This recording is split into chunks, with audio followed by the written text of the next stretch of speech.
అపరితమైన క్రైస్తవ సహవాసముతోనూ క్రీస్తు యొక్క ప్రేమతోనూ నేను ఈ దినాన మీకు శుభాలు తెలుపుతున్నాను. ఆయన నిన్ను జాగ్రత్తగా చూచును అను చిన్న పాట మీరు ఎంతమందికి తెలుసు? మీకు తెలుసా? మంచిది, మనం అది తీద్దాం. సహోదరి, మీకు తెలుసా? మీకు తెలుసా?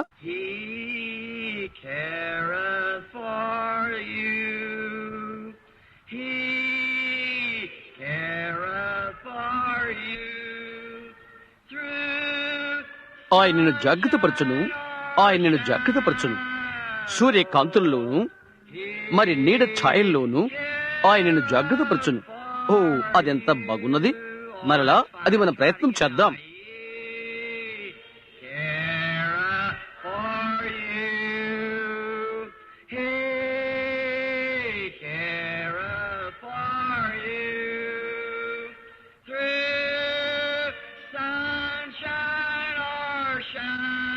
ఆయన నిన్ను జాగ్రత్తపరచును, ఆయన నిన్ను జాగ్రత్తపరచును.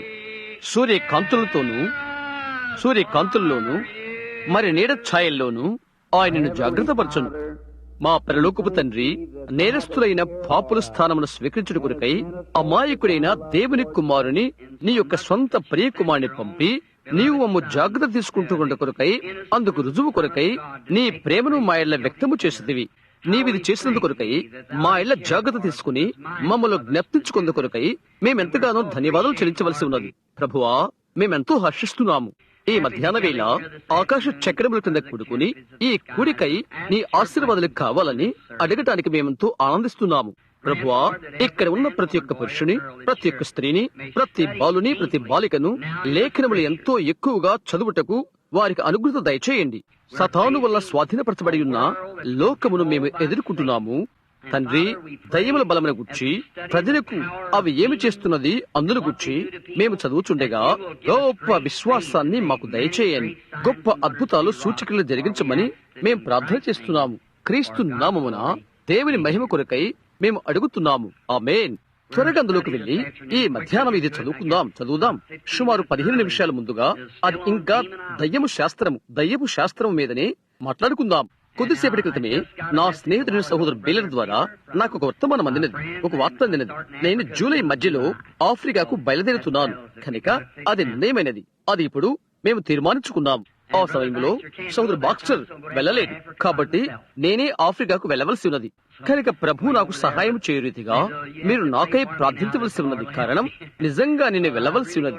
అది ఆ కూడికలకు 2 లక్షల మంది ప్రజలు వచ్చేదరని నేను ఎదురు చూస్తున్నాను. నేను ఇక్కడ ఒక దర్శనాన్ని రాసుకుని ఉన్నాను. అది డిసెంబర్లో జరిగినది. దాని వలన మీరు మేలు పొందాలని నేను కోరుకుంటున్నాను. ప్రభుతో దర్శనం వచ్చినప్పుడు నేను ఒక ఉదయం వేళ నేను గదిలో ఉన్నాను. మీరు గమనించండి, అక్కడ నేను ఉన్నప్పుడు నేను దేవునికి అవిధేయుడయ్యాను. అమీబాను నేను ఏరుకున్నాను.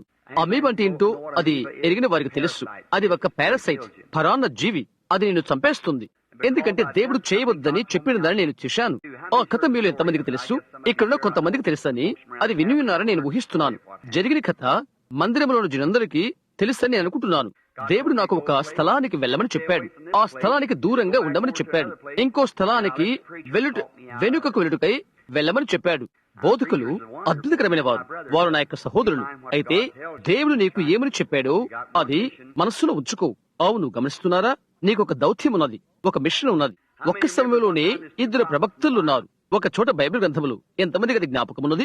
అందులో ఒకరు ప్రభు అతనితో చెప్పాడు, నీవు ఒక స్థలానికి వెళ్ళు, నీవు ఇంకొక మార్గాన తిరిగి రావద్దు. నీవు అక్కడే ఉన్నప్పుడు అక్కడ ఏమీ తినవద్దు, త్రాగవద్దు అని చెప్పాడు. మరొక నిజమైన ప్రవక్త అతని కలుసుకుని, నీతో కలిసిన తర్వాత ప్రభు నాతోనూ కలిశాడు, నా ఇంటికి రా అని అతను అన్నాడు. ప్రవక్త అతను చెప్పిన మాట విని తన ప్రాణాన్ని పోగొట్టుకున్నాడు. గమనించారా? దేవుడు నీకు ఏమని చేయమని చెప్పాడో దాన్నే చేయి, ఎవరేమి చెప్పినప్పటికీ కూడా. ఈ దర్శనములో ఆయన నన్ను మేల్కొల్పాడు. అది డిసెంబర్ 13. నేను నా పడక ప్రక్కనే కూర్చొని నా భవిష్యత్తు ఏమి కాబోతుందా అని ఆశ్చర్యపోతున్నాను.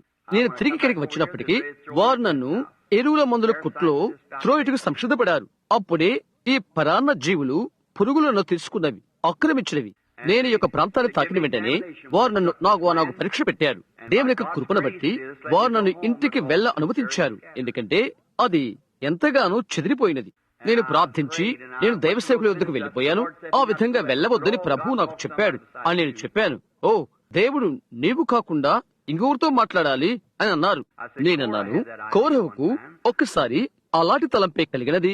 కాబట్టి నేను వెళ్లిపోయి కొన్ని ఆకులు తెచ్చి వారి పాదముల పెట్టి నేను ఇలాగన్నాను, గుర్తుంచుకోండి, ఆ ప్రయాణం అక్కడ తీసుకున్నట్లయితే అక్కడికి వెళితే అది ఫలభరితము కాదు. ప్రభువు నామమున మనమంతా ప్రార్థన చేద్దాము, మనం తప్పక చేద్దాం. మేమంతా చనిపోవుటకు సంసిద్ధపడ్డాము. ఇతర దేశాలతో మీరు ఎంతగానో కలహపడుతున్నారు. ఉదాహరణకు ఒక చిన్న మిన్నల్ని నేను కుడుతున్నది, అది నీకు ఠిక్కి జ్వరం రావడానికి కారణమవుతున్నది. ఆ చిన్న వస్తువు అది నిన్ను కుట్టినప్పుడు నీకు జలబుడుతున్నట్లుగా నీవు భావిస్తే నీవు దాన్ని గెరుకూడదు. నీవు చూడు, అది ఒక చిన్న నల్లని బుడత అయితే దాన్ని లాగవేయవద్దు. దానికి ఒక చిన్న తల ఉంటున్నది, అది చర్మముతో ఈ విధంగా తిరుగుతూ దాని త్రోవ కొరకై రంధ్రం వేసుకుంటున్నది. త్వరగా నీవు దాన్ని లాగితే నీవు దాని తలను లాగవేస్తావు. అందులో విషక్రిమి అందులో ఉంటున్నది, అది నిన్ను పడవేస్తుంది. కనుక గీయవద్దు, దాన్ని బయటకు లాగవేయవద్దు. కొంత కొవ్వును తీసుకుంటుంది, అది దాని వెనుక భాగం నుండి గాలిని పిలుస్తున్నది. దానిపై కొవ్వును కాల్చి అది బయటకు వెళుతున్నది.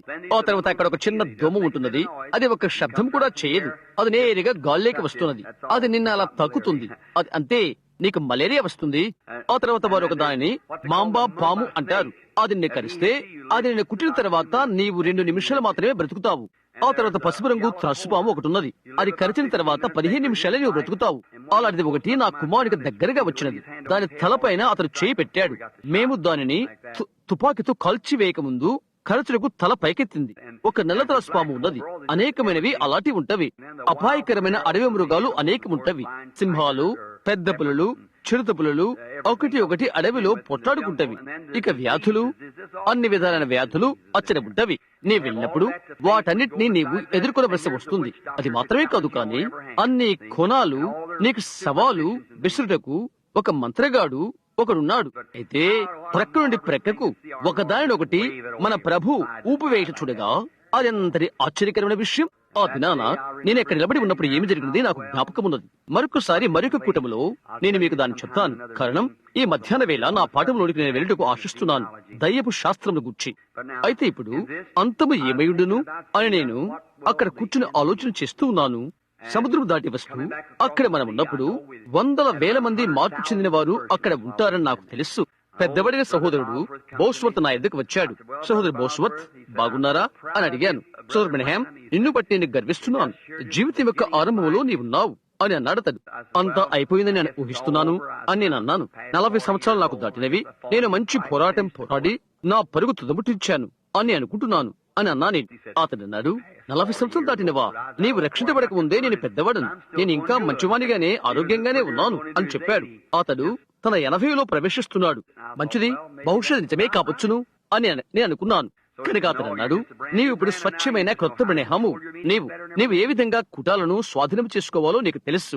సరైన కూటముల క్రమాల్లో నీవు అమెరికాను సరైన విధంగా నీవు సంధిస్తే, ఒక స్థలములో ప్రకటనలు మొదలైనవి చేస్తూ 6-8 వారాలు ఒక స్థలంలో కూటములు ఏర్పాటు చేసినట్లయితే నీవు ఒకటి చేయగలుగుతావు. అయితే మన ప్రభు కొరకు అది అని అన్నాడు. కాబట్టి మేము ఆ విధంగా ముందుకు వెళ్లిపోయాము. అదెంతో బాగున్నది. ఆ తర్వాత కొంచెం కాలం తర్వాత నేను అమెరికాలో ఉన్నప్పుడు నేను ఒక దర్శనాన్ని చూశాను. తిరిగి నేను ఆఫ్రికాకు వెళ్ళినప్పుడు నేను డర్బన్ ఎదురుగా కూర్చొని ఉండినప్పుడు ఆ విషయం నాకు చూపించబడినది. మొదటి కూటము పడమడికి వెళ్తూ ఉన్నది, చరిత్రలో తెలిపోయినది.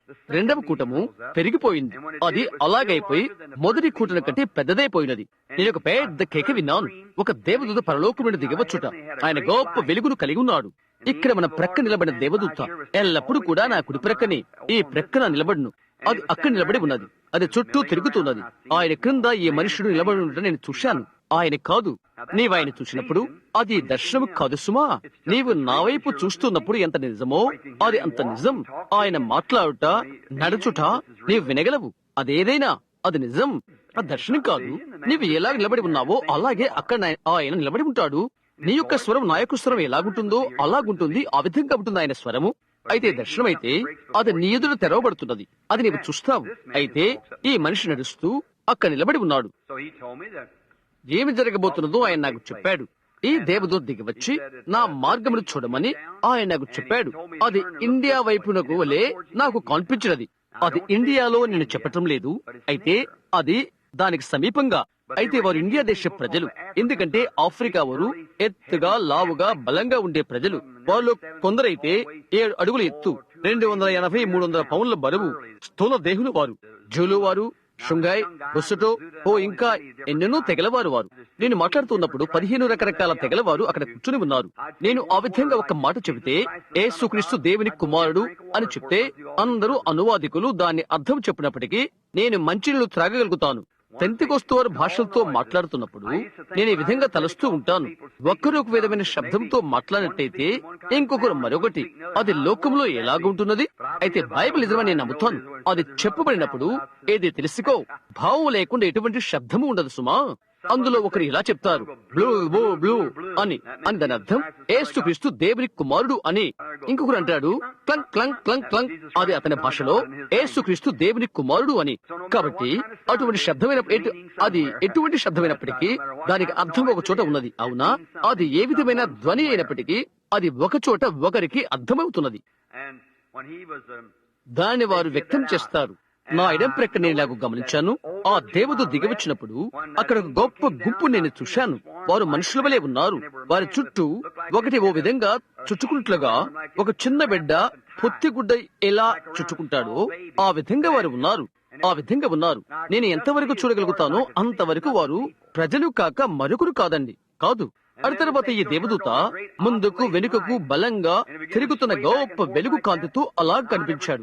అంతమందిని నా బ్రతుకులో నేను ఎన్నడూ చూడలేదు. ఆ తర్వాత మరొక దేవదూత కూడా నాకు దగ్గరగా వచ్చి ఈ విధంగా చెప్పాడు, ఈ కూడికలో 3 లక్షల మంది ఉన్నారు. నేను దాని ఇక్కడ వ్రాసుకుని ఉన్నాను. నేను ఫిన్లాండ్ లో ఒక చిన్న బాలుడు తిరిగి లేచునని చెప్పినట్లుగా ఒక చిన్న కాగితం మీద దాన్ని వ్రాసుకోండి. మీ బైబిల్ గ్రంథంలో ఉన్న చిన్న కాగితం పైన ఇంకొక చోటను ఈ కూటములో మీరు వ్రాసుకునండి. ఒక కూటం ఉండబోతున్నది, జరగబోతున్నది. ఒక ద్వారం ద్వారా మీరు వింటారు. 3 లక్షల మంది ప్రజలు ఆ కూటానికి వచ్చుట. అది వాస్తవం కాకపోతే అది మిగతా దానికంటే 3 ఎక్కువై ఉంటున్నది. గమనిస్తున్నారా? 3 లక్షల మంది కూటానికి వచ్చుట. అక్కడికి వెళ్ళడానికి నాకెంతో ఆనందంగా ఉన్నది. నేనేమి చేయను నాకు తెలియదు. ప్రభు కొరకు నేను ఆత్మలు సంపాదించడానికి ఇష్టపడతాను. అక్కడనే ఒక పర్యాయం నిగూఢ అన్ని జనాంగము 30,000 మంది వేదిక పిలుపుతో యేసుక్రీస్తు వద్దకు వచ్చుడు జరిగినది. 30,000 మంది అన్యులు. ఇప్పుడు మనం మన పాఠములోనికి త్వరగా వెళ్దాము. నిన్నటి రోజు మనం దయ్యాల యొక్క యుక్తులను గురించి చదివాము. దేవుడు నన్ను నడిపించుకున్నది నేటి దినాన నేను ఆలోచన చేస్తూ ఉన్నాను. వ్యక్తపరచుట్లో ఉన్నటువంటి స్వాతంత్రత నీకు తెలియదు.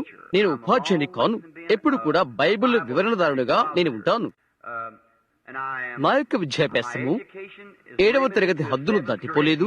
పాఠశాల నుండి 25 సంవత్సరాల క్రితమే నేను బయటికి వచ్చాను. కాబట్టి అది ఎంతో దూరమైన సమయం. నాకు ఎక్కువ విద్య నాకు లేదు.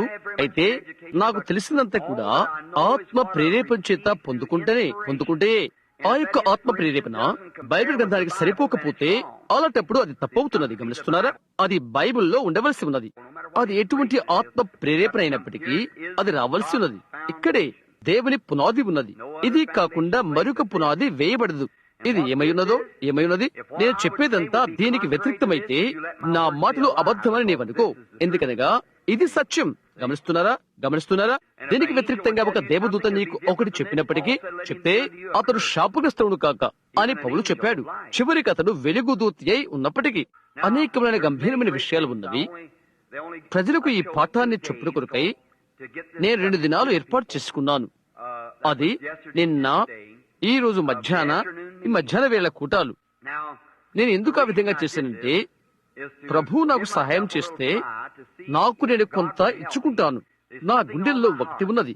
అది ఈ గొప్ప వర్తమానం తర్వాత నేను చెప్పిన నిజమని దేవుడు తానే నిర్ధారణ చేసిన తర్వాత ఆయన వాక్యము ద్వారా మొదట, తర్వాత సూచనలు, గుర్తుల ద్వారా నేను తలుస్తున్నాను. సంఘానికి సువార్త సత్యముతో సంఘానికి తెచ్చుటకు దేవుని ఎడల నేను బద్ధుడై ఉంటుంటాను. అవును, అనేకమైన నిర్మాణాత్మక సంఘాలలో ఎంతో పగుళ్లు ఉన్నవి, విభేదాలు అందులో ఉన్నవి. అది తప్పు. మనము తిరిగి జన్మించినప్పుడు మనమందరము దేవుని బిడ్డలం అంతే. గమనిస్తున్నారా? విషయం యొక్క సత్యమేదంటే మనమందరము దేవుని బిడ్డలమని మనము తెలుసుకోవాలని కోరుతున్నాడు. జ్ఞాపించుకోండి, సొలొమోను ఆలయము లోకమాంతటా తెగవేయబడినది. ఇక్కడ ఒక రాయి ఈ విధంగా వంగిపోయినది, అక్కడ ఒక రాయి ఆ విధంగా వంగిపోయినది, ఒకటి ఇటువైపు తెగిపోయినది, ఒకటి అటువైపు తెగిపోయినది. అయితే అవి కలిసి వచ్చినప్పుడు లేక అవన్నీ ఏకమవుతున్నప్పుడు రంపం యొక్క ఝుంకారము ధ్వని కాని సుత్త యొక్క శబ్దము కాని లేదు. ప్రతిదీ వాటి వాటి స్థానాలకు అవి వెళ్లిపోయినవి. దాని నేర్పే ఉపాధ్యాయుడు దేవుడే. అసెంబ్లీస్ అని, చర్చ్ ఆఫ్ గాడ్ అని పిలువబడుతున్న సంఘము దేవునికి ఉన్నది. ఒకటి ఈ విధంగాను, ఒకటి ఆ విధముగాను ఉన్నవి. అయితే అవన్నీ ఒక చోటుకు చేరుకున్నప్పుడు సహోదర ప్రేమ కలిగిన ఒక పెద్ద గుంపు ఒకటి ఉన్నది. దేవుడు ఆ సంఘాన్ని సమ్మేళనము చేసి ఆమెను ఆకాశంలోనికి ఆయన కొనిపోతాడు. ప్రఖ్యాతిగాంచిన ప్రతి ఒక్క చిత్రపటము కూడా కళామండపములో దాన్ని ఉంచవలసినప్పుడు అది అక్కడ వేలాడదీయవలసి ఉన్నది, లేక తగిలించవలసి ఉంటున్నది. ప్రథమంగా అది విమర్శకుల కూటమి యొద్దకు రావాల్సి ఉన్నది. ఆ కళాపూతన పూసిన ఆ వ్యక్తి ఒక గెస్టో లేదు, క్షమించండి, నేను అతని పేరును పిలవను, ఆఖరి భోజనం ద లాస్ట్ సపర్ ను చిత్రానికి ఇచ్చాడు. ఎలాగైతే అది అతని జీవిత మూల్యమే అవుతున్నది. అతడు ఆ చిత్రాన్ని చిత్రీకరించాడు. అది 25 లేక 10 సంవత్సరాలు అవుతున్నదని నేను అనుకుంటున్నాను. క్రీస్తును యూదాను చిత్రీకరించుటకు మధ్య గ్రహిస్తున్నారా? ఆ ఖ్యాతిగాంచిన చిత్రం ఒకే మనుషుడు యూదాను చిత్రీకరించుటకు క్రీస్తును కూడా చిత్రీకరించడానికి 10 సంవత్సరాలు కలతపడ్డాడు. అది మీకు తెలుసా? అవునా? అతడు అలాగూ చేశాడు. 10 సంవత్సరాల పాపం. ఒక గొప్ప సంగీత విద్వాంసుడు యూదా యొక్క స్థానం నుండి క్రీస్తు స్థానాన్ని స్వీకరించుటకు 10 సంవత్సరాలు నీవు తీసుకోవాల్సిన అవసరం లేదు. అది 10 నిమిషాలు తీసుకుని అదే నీకు చేయగలదు. పాపములు నీ ప్రవర్తన సవాలు చేయగలదు. అయితే ఎలాగైతేనేమి ఆ చిత్రము అందరి విమర్శకుల మధ్యకు అది తీసుకుని రాబడినది. ఆ విధంగా నేను దేవుని సంఘాన్ని గురించి ఆలోచన చేస్తున్నాను. పిలువబడిన గుంపును గుర్చి. ఇందును బట్టి ఏ గాయము చేయలేని నా భావం కాదు. 7 సముద్రాల గుండా నేను యాత్ర చేశాను. 3వసారి ప్రపంచ యాత్రలో నేను ఉన్నాను. ప్రజలు పరిశుద్ధ గుండ్రాయ్ అని అంటారు. ప్రపంచంలో నేను పరిశోధించాను. నేను ఎక్కడ అలాంటి పరిశుద్ధ గుండ్రాయిని నేను కనుగొనలేదు. దయ్యం ప్రజలకు దాన్ని తాకాలు వేసినది. అంతే. పరిశుద్ధ గుండ్రాయి అనేది లేదు. ప్రపంచంలో ఉన్నటువంటి ప్రపంచంలో వ్యవస్థాపకమైన ప్రతి 668 రకాలైన సంఘాలను గణాంక పరిశోధన నా యొద్ద ఉన్నది. అందులో ఏ ఒక్కటి పరిశుద్ధ గుండ్రాయిగా పిలువబడలేదు. అది ప్రభుత్వం నుండి వచ్చినది. ఏ ఒక్కటి పరిశుద్ధ గుండ్రాయి సంఘము లేదు నేను ఎరిగినంత వరకు. కనుక అది దయ్యం పిలిచినది. అయితే వీటన్నిటి ద్వారా దేవుడు ఒక చిత్రాన్ని చిత్రీకరించాడు. ఒకప్పుడు ఇక్కడ ఉన్న చిన్న సంఘాలు ఇలాగ ఉండేవి. ఇక్కడ ఉన్నటువంటి తలనసిన పెద్దలను నేను గమనిస్తున్నాను. నేను నిన్న గదిలో ఉండి చదువుకుంటున్నాను. ఒక దైవజనుడు వచ్చి ఇలా అడిగాడు, మీ నాన్నగారిని కరస్పర్శ చేయాలనుకుంటున్నాను అని మా బాబుతో అన్నాడు. సోదరు బాక్సులతో తదితరులతో మా అబ్బాయి లేచి లేదు అని త్వరగా అన్నాడు. అది నాకు ఇష్టం లేదు అని అన్నాడు. చూశారా, నేను దేవునికి మానవుడికి కూడా సేవకునిగా ఉండలేను. అయితే నా సహోదరుడితో నేను కరస్పర్శ చేయుటకు ఇష్టపడతానని అనుకుంటున్నాను. నేను చేయుటకు ఇష్టపడతాను. దాని గురించి ఒకటి ఉన్నది. ఒక దైవ సేవకుడితో కరస్పర్శ చేయుటకు నేను ఇష్టపడతాను. దేవుని సేవకుడితో మాత్రమే కాదు, ప్రతి దేవుని బిడ్డతో కూడా నేను అది చేయటానికి ఇష్టపడతాను. నా భార్య నాకు అది చెప్పే వరకు, కొద్దిసేపటి వరకు కూడా అది నాకు తెలియలేదు. సరే, ప్రార్థన తర్వాత ఆయన తిరిగి వస్తాడు అని అతను చెప్పినట్లయితే అతను చెప్పినది నేను చూసేవాడును. అతను ఏం చెప్తాడు నేను చూసేవాడను. అది మంచిదిగా ఉన్నది కనుక అలాగే చేయరాదని కొద్దిగా గద్దించేవాడను. అవునా? కనుక అది నిజమే. సహోదరుడు కొద్దిసేపటి క్రితమే చెప్పిన రీతిగా నీవు సరిగా చేయలేవు. నీవు చేశావా? అది రాత్రి వేళైతే నేను చిరిగిపోతాను. చూశారా, ప్రజలు ఇలాగా మాట్లాడుకుంటారు. ప్రతి ఒక్కరికి వ్యాధి ఉంటున్నది. వారు ఆ విధంగా మాట్లాడుకుంటుండగా వెంటనే దాన్ని గురించి చెప్పుటకు అక్కడ ప్రభుదూత ఉన్నాడు. అది నిజమే అని ఎరిగినటువంటి ఒక్కరు ఇక్కడ కూర్చొని నా వైపు చూస్తూ ఉన్నారు. కొద్ది నిమిషాలు, గంట క్రితం అది ఏమైనది ఎరుగునటువంటి ఒక స్త్రీ ఇక్కడ కూర్చుని ఉన్నది. గత రాత్రి ఆమెతో ఒకటి చెప్పబడి ఉన్నది. అది ఆమె అర్థం చేసుకోలేకపోయినది. అయితే అది ఈ రోజు అది జరిగినది. కాబట్టి ఆయన ఆమెతో మాట్లాడుతున్నప్పుడు దాని భావం ఏమిటో ఆమె ఇప్పుడు గ్రహించినది. ఎలాగూ అక్కడ నిలబడి ఆమెతో మాట్లాడుతున్నప్పుడు ప్రభుదూత నేరుగా వెళ్లి ఆ బాధ ఏదో ఆమెతో తెలియజేశాడు. అదంతా ఏదో ఆమె దేని గురించి ఆలోచన చేస్తున్నదో అది ఆమె ప్రేమిన వాని గురించి దేవుడు అది చెప్పాడు. దాన్ని నిర్ధారణ చేసినది. ఏమి జరిగిపోతున్నదో తెలియచేశాడు. కాబట్టి ఇది ఖచ్చితంగా ఆ విధంగానే ఉంటున్నది. చూశారా, ఆ విధంగానే దేవుడు చెప్పాడు. సరే, కొన్నిసార్లు ప్రతి దర్శనము నిన్ను ఎక్కువ బలహీనం చేస్తున్నది. గమనించారా? మొదలు ఏమి జరుగుతుందో తెలుసా?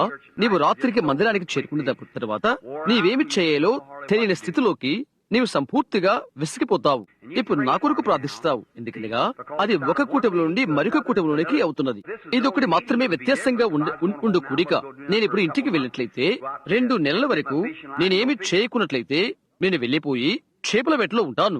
అయితే ఒక కూటమిలో నుండి మరొక కూటమిలోనికి, ఒక దాని నుండి నేరుగా మరొక దానిలోనికి నేను వెళ్ళవలసి ఉన్నది. చూశారా, అది దాన్ని చేస్తున్నది. ఇక్కడ సభికుల్లో ఉన్న వెనక ఉన్నవారు మీరంతా ప్రార్థించండి. వేదిక పిలుపునకు ఎటువంటి ప్రతిస్పందన లేదని గత రాత్రి వారు చెప్పారు. అదెంతో అపాయకరమైన విషయం. చూశారా, కొన్నిసార్లు ఈ దీపాలు వెలగవు. వాటి మధ్యలో ఒక నల్లటి మచ్చ వస్తున్నది. ప్రభుదూత ఇక్కడ నిలబడి ఉన్నప్పుడు ఆయన నేను గమనించాను. ఆ అనుభూతి నేను సృజించాను. ఆ తర్వాత నా దగ్గర నుండి కదలి వెళ్లడం నేను గమనిస్తాను. అది నన్ను విడిచినప్పుడు నేను ఒక చోటుకు వెళ్లి కొద్దిగా నేనెక్కడ ఉంటాను, నేను చూస్తాను. అది మెరిసిపోయి పోతుంది. ఒక దర్శనం వస్తున్నది. ఆ తర్వాత నేను దర్శనాన్ని చూస్తాను. అక్కడ ఉన్న వ్యక్తి ఎటువంటి వారనే నేను గమనిస్తాను. వ్యక్తిని గమనించిన తర్వాత నేను మాట్లాడతాను. అది అక్కడ జరుగుతున్నది. అది జరిగే సంగతి. ఏమి జరిగింది అనేది నీవు అందరికీ చెప్పనవసరం లేదు. గమనించండి, అదంతా కూడా ఆత్మ సంబంధమైన రాజ్య మండలము. ఆ తర్వాత ఆ వ్యక్తి ప్రతిస్పందన ఇవ్వనట్లయితే బైబిల్ చదివి అదేమి లేదు అని చెప్పినట్లుగా ఉంటున్నది. దాని నుండి వెళ్లిపోవడం. చూశారా, కాబట్టి అదెంతో హీనమైన విషయం. కనుక సంసిద్ధంగా ఉండు, విను, కనిపెట్టు. ఆయన మాట్లాడినప్పుడు జవాబు చెప్పు. అవునా, ఏ సమయంలోనైనా జవాబు చెప్పుటకు సంసిద్ధంగా ఉండు. కాబట్టి ఈ ఉదయం నా భార్య, సహోదరు బేలర్, ఇంకా అనేక మంది దాని గురించి నాకు చెప్తున్నారు. ఒక విధమైన పొరపాటు నుండి ఒక చోట సహోదరుడు ఒకరిని పిలిచినట్లు ఆ విషయం పిలుపులకు ఆ మనుష్యుడు ప్రతిస్పందించలేదు. కనుక అది నిష్ప్రయోజనమవుతున్నది. అది దేవునికి మనుషుడికి మధ్య ఉంటున్నది. దర్శనం అయిపోయినది. ఇక దాన్ని నేను కనుగొనలేను. ఎందుకంటే అతను జవాబు ఇవ్వలేదు. కాబట్టి కనిపెట్టి ఉండు, సంసిద్ధంగా ఉండు. సరే, ఇప్పుడు దయ్యపు శాస్త్రమును తీసుకుని దయ్యాలను గురించి మాట్లాడుదాము. ప్రజలు దయ్యం అని వారు చెప్పగానే వెంటనే వారు ఇలాగ ఆలోచన చేస్తారు. అదొక పిచ్చి మాట, ఏదో భ్రమ అంటారు. అయితే దయ్యాలు దేవదూతలు ఎలాగ వాస్తవమైనవో అంత వాస్తవమైనవి. అవి నిజమైనవి. యేసుక్రీస్తు దేవుని కుమారుడు అనేది ఎంతటి వాస్తవమో దయ్యము అంతే వాస్తవము. పరలోకం వాస్తవమైనది. నరకం అనేది లేనట్లయితే పరలోకము కూడా ఉండదు. ఒక నిత్యమైన తీర్పు లేనట్లయితే, అనగా నిత్య శిక్ష దండన లేకపోతే నిత్యమైన ఆశీర్వాదము ఉండదు. ఒకటి పగలనేది లేనట్లయితే ఒక రాత్రి అనేది ఉండదు. అవునా, అంతే. పగలు ఎంత వాస్తవమో రాత్రి కూడా అంతే. ఒక క్రైస్తవుడు ఉంటావు ఎంత వాస్తవమో ఒక వేషధారి ఉండవు అలా ఉంటున్నది. దేవుని ఎదురు నుండి వచ్చిన ఒక అస్సలైన వాడు ఉండుట ఎంత వాస్తవమో దానికి ఒక నకిలీ వాడు ఉండుట అంతే. అవునా, అది ఖచ్చితంగా బొమ్మ, బొరుసు, నలుపు, తెలుపు జీవితంలో అంతట్లో వాస్తవ అవస్థలు ప్రతి చోట ఉంటవి. ఒక అబద్ధపు సువార్త ఉన్నది, ఒక నిజమైన సువార్త ఉన్నది. ఒక నిజమైన బాప్తిస్తం ఉన్నది, ఒక అబద్ధపు బాప్తిస్తం ఉన్నది. ఒక అనుకునే విశ్వాసం ఉన్నది, ఒక నిజమైన విశ్వాసం ఉన్నది. ఒక నిజమైన అమెరికా డాలర్ ఉన్నది, ఒక అబద్ధపు అమెరికా డాలర్ ఉన్నది. ఒక నిజమైన క్రైస్తవుడు ఉన్నాడు, ఒక నిజమైన వేషధారి ఉన్నాడు. చూశారా, అది ఒక నకిలీ. కనుక నీవు దాన్ని కనుగొనవలసి ఉన్నది. కాబట్టి అవన్నీ కలిసి వెళ్తుంటవి. మనము దాన్ని వేరు చేయలేము. దేవుడు వాటిపైన వర్షం కురిపించాడు. కొద్దిగా దాన్ని మాట్లాడటానికి ఆయన అనుమతి దయచేయును కాక. ఎంతమంది ఇక్కడ బోధకులు ఉన్నారు? చేయతండి. బోధకులు అన్ని వైపులా మీ చేతులు చూయించండి. మంచిది సహోదరులారా, దేవుడు మనల్ని దీవించును కాక. ఇప్పుడు మీరు సిద్ధాంతంగా దీన్ని తీసుకోవద్దు. ఇది గంభీరమైన అంశాన్ని మనం సమీపించక ముందు, ఈ గంభీరమైన విషయాన్ని మనం సమీపించక ముందు అది ఏంటో నేను మీకు చెప్తాను. ఎంతమంది పెంతికోస్తు వారు ఇక్కడ ఉన్నారు? అన్ని చోట్ల నుండి మీ చేతులు పైకెత్తండి. మీరందరూ పెంతికోస్తు వారు. సరే, మీ యొక్క రాజ్యంలోకి, మీ శ్రేణిలోనికి నేను మొదట వచ్చినప్పుడు నాకు జరిగిన దానిని చెప్పబోతున్నాను. ఇక్కడనే మిషాబాకా అను పిలువబడి స్థలంలో ఇండియానాలో నేను ఉండి ఉన్నాను. నేను మొట్టమొదటి చూసిన పెంతికోస్తు వర్గం వారు అసెంబ్లీస్ ఆఫ్ జీసస్ క్రైస్ట్ అను ఆ విధంగా పిలువబడి అద్భుతకరమైన వారు. ఇప్పుడు వారందరూ ఒకటే యునైటెడ్ పెంటికాస్ట్ అని పిలుచుకుంటున్నారు. వారు ఒకరికొకరు విడిపోయారు. ఎందుకంటే నీతి బాప్తిస్తం యొక్క కారణాన్ని బట్టి అది వారిని ఎటువంటి వేషధారులుగా చేయదు. వారి యొక్క శ్రేణిలో లేక వారిలో అనేకులు నిజంగా పరిశుద్ధాత్మను పొందిన తిరిగి జన్మించిన క్రైస్తవులు ఉన్నారు. యేసు నామములో బాప్తిసం పొందడం వలన దేవుడి వారికి పరిశుద్ధాత్మ ఇచ్చాడు. తండ్రి యొక్క కుమారుని యొక్క పరిశుద్ధాత్మ యొక్క నామములో బాప్తిసం పొందడం ద్వారా దేవుడి వారికి పరిశుద్ధాత్మ బాప్తిసం ఇచ్చాడు. కాబట్టి ఆయనకు విధేయులైన వారికి దేవుడు పరిశుద్ధాత్మను ఇచ్చాడు. కనుక ఎవరు పొందుతారు? ఆయనకు విధేయులైన వారు. అక్కడే నీవు ఉన్నావు. నీవు మర్చిపోతే ఒక విధంగా ఉండాలని కోరేవారిని అలాగే ఉండని నీవు వెళ్లిపోయి సహోదరులుగానే ఉండు అంతే. అదేమి చేసినది? వాని విడిచిపోయినట్లుగా చేసినది, విడిపోయినట్లుగా చేసినది. చూశారా ఏంటది? విడిపోయి చిరిగిపోయి సహోదర భావమందు వేరైపోయి మీరు విడిపోవుట లేదండి. మనము వేరువారము కాదు, మనమంతా ఒక్కటే. అవును. అయితే నేను అక్కడ నిలబడి ఉన్నప్పుడు నేను వారిని గమనిస్తున్నాను. నేనైతే అప్పుడే ఆ పురాతన లేక ఆ పాత సదరణ బాప్టిస్ట్ సంఘం నేను వచ్చాను. నేను లోపలికి వెళ్ళాను. వారు చప్పటి కొడుతూ నేను వారిలో ఒకరిని అలా చెప్పుడుకు ఆనందిస్తున్నాను అని కేకలు పెడుతున్నారు. నేను అనుకున్నాను, అబ్బబ్బో మొదటిగా ఏం జరిగిందో తెలుసా? అక్కడికి వచ్చాను. ఒకరు వచ్చారు నాట్యం చేస్తూ. ఎంత గట్టిగా నాట్యం చేయాలో అంత గట్టిగా నాట్యం చేస్తున్నాడు. ఏ సంఘక్రమాలు ఇవి అని అనుకున్నాను. అలాంటివి నేను ఎప్పుడూ వినలేదే. నేను చుట్టూ గమనిస్తున్నాను. ప్రపంచంలో ఆ ప్రజల సంగతి ఏంటో అని నేను ఆశ్చర్యపోయాను. అక్కడ ఉన్నటువంటి కూటమును నేను కలవటం మీరు నా జీవిత కథలో విని ఉంటారు. అయితే ఇదొక విషయం నేను ముందు ఎన్నడూ బహుటంగా చెప్పినట్టు విషయం ఇది. మీరు మీ జ్ఞాపకం నుండి దాన్ని తుడిపెట్టాలనుకున్నట్లయితే మీరు అలాగ చేయగలరు. మంచిది. ఇక్కడ నేను గమనిస్తూ ఉన్నాను. నా జీవితంలో నేను చూచినటువంటి ప్రజలలో వీరి వలె సంతోషంతో ఉన్న ప్రజలు మరొక్కరు లేరు అని నేను అనుకున్నాను. వారి భక్తిని గురించి వారు సిగ్గుపడరు. బాప్టిస్టు వారమైన మనము కొన్నిసార్లు సిగ్గుపడతాం కదా. గమనిస్తున్నారా? వారు ప్రార్థించినప్పుడు వెళ్ళినప్పుడు ఆ ఫ్యాన్ వెనక్కి వెళ్తారు తెలుసా. అయితే సహోదరుడా, వారైతే లోపట వెలుపట అంతటా వారికి భక్తి ఉన్నది. ఆ రాత్రి నేను వేదికపై వెళ్ళినది నాకు జ్ఞాపకం ఉన్నది. బౌద్ధులందరూ వేదిక పైన ఉండుట అది ఒక మహాసభ. వారు దాన్ని ఉత్తరాదిని జరిగించవలసి ఉండేను. రంగు జాతి సమస్య వలన, దక్షిణాన జిమ్ క్రో చట్టం వలన కూడా. కాబట్టి ప్రతి చోట నుండి వచ్చిన అందరూ ఇక్కడ కలుసుకుని ఉన్నారు. కాబట్టి నేను అక్కడే కూర్చుని ఉన్నాను. పగలు రాత్రి బోధించిన బోధకులందరి బోధ నేను విన్నాను. ఒక వృద్ధ బోధకుని గురించి వారు చెప్పారు. ఒక రంగు జాతిక మనిషి మెడ చుట్టూ కొద్దిగా ఉంగరాల జుట్టు కలిగి ఉన్నాడు. పొడవైన బోధకుని కోటు ధరించి ఉన్నాడు. వంకాయ రంగ కోటు. అది వేడిగా ఉన్న వాతావరణం. దీనుడైన ఆ పెద్ద వృద్ధ మనిషి ఇలా వచ్చాడు. అతను అన్నాడు, నా ప్రియమైన బిడ్డలారా, అతను అన్నాడు, నేను మీకు చెప్పాలనుకుంటున్నాను. ఈ విధంగా సాక్ష్యం ఇచ్చాడు. అతను వేదిక పైన కూర్చున్న వారందరిలో నేనే చిన్నవాడను. ఆ తర్వాత అతను ఇలాగూ చెప్పాడు, నేను మీకు చెప్తున్నాను, ఏబు గ్రంథం నుండి అతడు ఆ పాఠాన్ని స్వీకరించాడు. నేను భూమికి పునాది వేసినప్పుడు నీవెక్కడ ఉంటేవి? నీకు వివేకము కలిగి ఉండేలా చెప్పుము. ఈ మిగతా బోధకులందరూ కూడా క్రీస్తుని గురించి మాట్లాడుతున్నారు. వారి వరుస క్రమమును బట్టి నేనవి ఆలకించి ఆనందించాను. అయితే ఆ వృద్ధుడైన బాలుడు కాదు. భూమి ఆరంభము కాకమునుపే 10,000 సంవత్సరాల వెనుకకు అతను వెళ్లిపోయాడు. అతను ఆకాశంలోకి వెళ్లి మేఘముల గుండా వచ్చాడు. ఏమేమి జరిగినదో అట్టి దానితో పగటిపూట జరిగిన దాన్ని వారు బోధించారు. రాత్రిపూట పరలోకములో ఏమి జరిగినదో దాన్ని ఇతను బోధించాడు. ఆ వెనుక నిశ్చిత్వంలో ఒక చోటనున్న నిఠారుగా ఉన్న ఇంద్రధనుస్సు పైకి అతను క్రీస్తును తెచ్చాడు. 5 నిమిషాలు కూడా అతను బోధ చేయలేదు. ఆ వృద్ధుడు ఒకటి అతన్ని పట్టుకున్నది. అతని గాల్లోకి ఎగిరిపోయాడు. మడిమల్లు జాడించాడు. హోప్పే అని అరుపులు అరిచాడు. నేను ఇక్కడికి వచ్చినప్పుడు ఎంత స్థలం ఉందో అంత స్థలం అతనికి ఉన్నది. అతను చెప్పాడు, బోధ చేయుటకు తగినంత సమయం మీరు నాకు ఇవ్వలేదు అని చెప్పి వెళ్లిపోయాడు. నేను తలంచాను, 80 సంవత్సరాల వయస్కుడకు ఒక మనిషికి అలా ఉన్నట్లయితే అది నాకు ఏమి చేస్తున్నది? అదే నాకు కావలసి ఉన్నది. అయితే నేను కలిగి ఉన్నది ఇది. ఇప్పుడు మనం దయాలను గురించి మాట్లాడుకుంటున్నాము. నేను ఏమి పొందుకుని ఉన్నాను? నేను 2 పురుషులను గమనించాను. ఒకరు ఒకవైపు కూర్చుని ఉన్నారు, ఇంకొకరు మరొక వైపు కూర్చుని ఉన్నాడు. పరిశుద్ధాత్మ పడినప్పుడు అనగా పరిశుద్ధాత్మను పొందినప్పుడు ఆ 2 మనుషులు లేచి భాషలు మాట్లాడుతూ కేకలు పెడుతున్నారు. వారి నోట్లోని తెల్లని నురుగు ఉమ్మి వస్తున్నది. నేను అనుకున్నాను, నాకు అది ఉన్నట్లయితే ఎంత బాగుండును. ఎంతటి ఆశ్చర్యం! చూశారా, నేనది ప్రేమించాను. సరే, నేను జొన్న పొలంలోనికి వెళ్ళాను. నా జీవిత కథ మీకు చెప్పాను. దాన్ని మీరు పుస్తకం ముందు చదివి ఉన్నారు. రాత్రంతా నేను నిద్రపోయాను. తిరిగి నేను మర్నాటి ఉదయం వచ్చాను. నేను దానిని పరీక్ష చేద్దాము అనుకున్నాను. విషయాలు తెలుసుకునే మార్గం ఒకటి ఉన్నది. అది నాకు దేవునికి తప్ప మరొకరికి తెలియదు. కాబట్టి నేను ఒక ఉపమానం తీసుకుని మనిషిని ఆత్మను తెలుసుకోవడానికై నేను వెళ్లిపోయాను. మీరు దాన్ని ఇక్కడనే వేదిక యొద్ద మీరు తెలుసుకోగలరు. ఆ తర్వాత వారిలో ఒకరితో నేను మాట్లాడటం జరిగినది. వారెంతో సమీపంగా ఉన్నట్లుగా ఉన్నారు. చేతులు కలిపి నాట్యం చేస్తూ కేకలు పెడుతున్నట్లుగా వారు నాకు అగుపించారు. ఓహో, అది నాకెంతో నిజంగా అనిపించినది అని అనుకున్నాను. అందులో ఒకరి చేయి పట్టుకుని, అయ్యా బాగున్నారా అని అడిగాను. మీరు బాగున్నారా అని అతను అడిగాడు.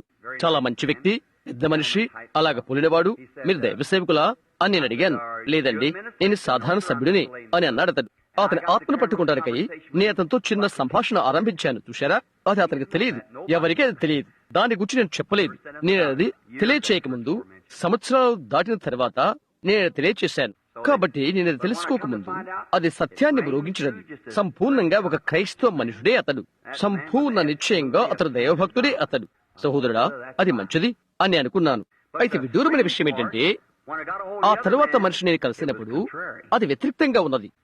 అతని భార్య కాని ఆమెతో అతని సంబంధము కలిగి జీవిస్తున్నాడు కూడా.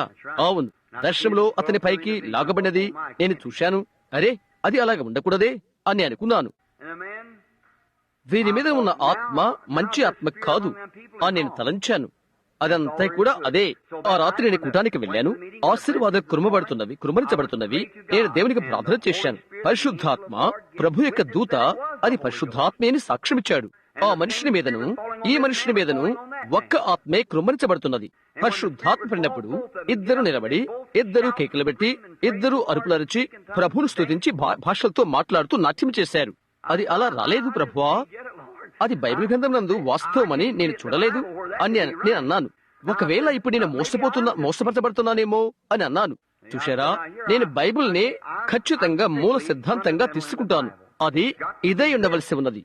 అవును, నేను చెప్పాను, ప్రభువా, నా స్థితి నీకు తెలుసు. నీ వాక్యములోనే నేను దానిని చూడవలసి ఉన్నది. నేను అర్థం చేసుకోలేకపోతున్నాను. పరిశుద్ధాత్మ ఈ మనుషుల మీద పడుతున్నది, పరిశుద్ధాత్మ ఆ మనుషుల పైన పడుతున్నది. అందులో ఒకరు భక్తుడు, మరి ఒకడు వేషధారి. అది అని నాకు తెలుసు. నేను ఆ మనుషులు తీసుకుని అది అతనికి రుజువు చేయగలను, లేదా అక్కడే బయటకు పిలిచి నేనది అతనికి చెప్పగలను. గత రాత్రి అక్కడ కూర్చున్న ఆ మనిషి చెప్పిన రీతిగా అతనికి మోసగాడు కాక మరి ఒకడు కాదు. అక్కడ కూర్చున్న ఒక్కరు, అది నేను బయటికి పిలవలసి ఉన్నది.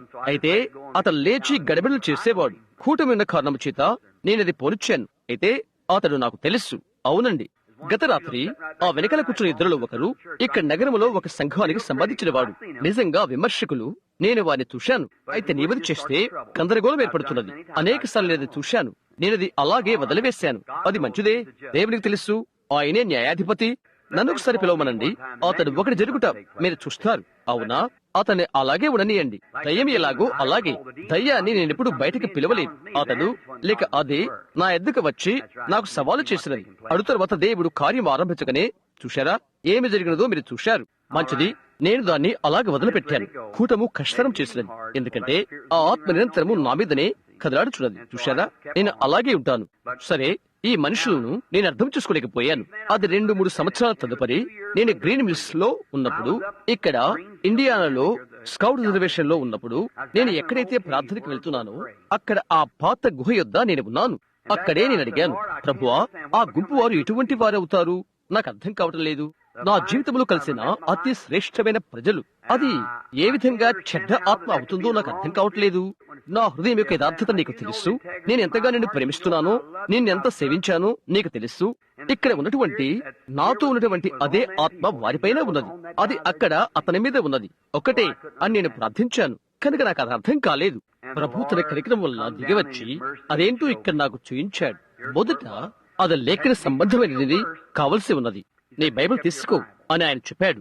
నేను నా బైబిల్ తీసుకున్నాను. నేను ఆ బైబిల్ తీసుకున్న తర్వాత 10 నిమిషాల వరకు ఎటువంటి వాక్యము రాలేదు.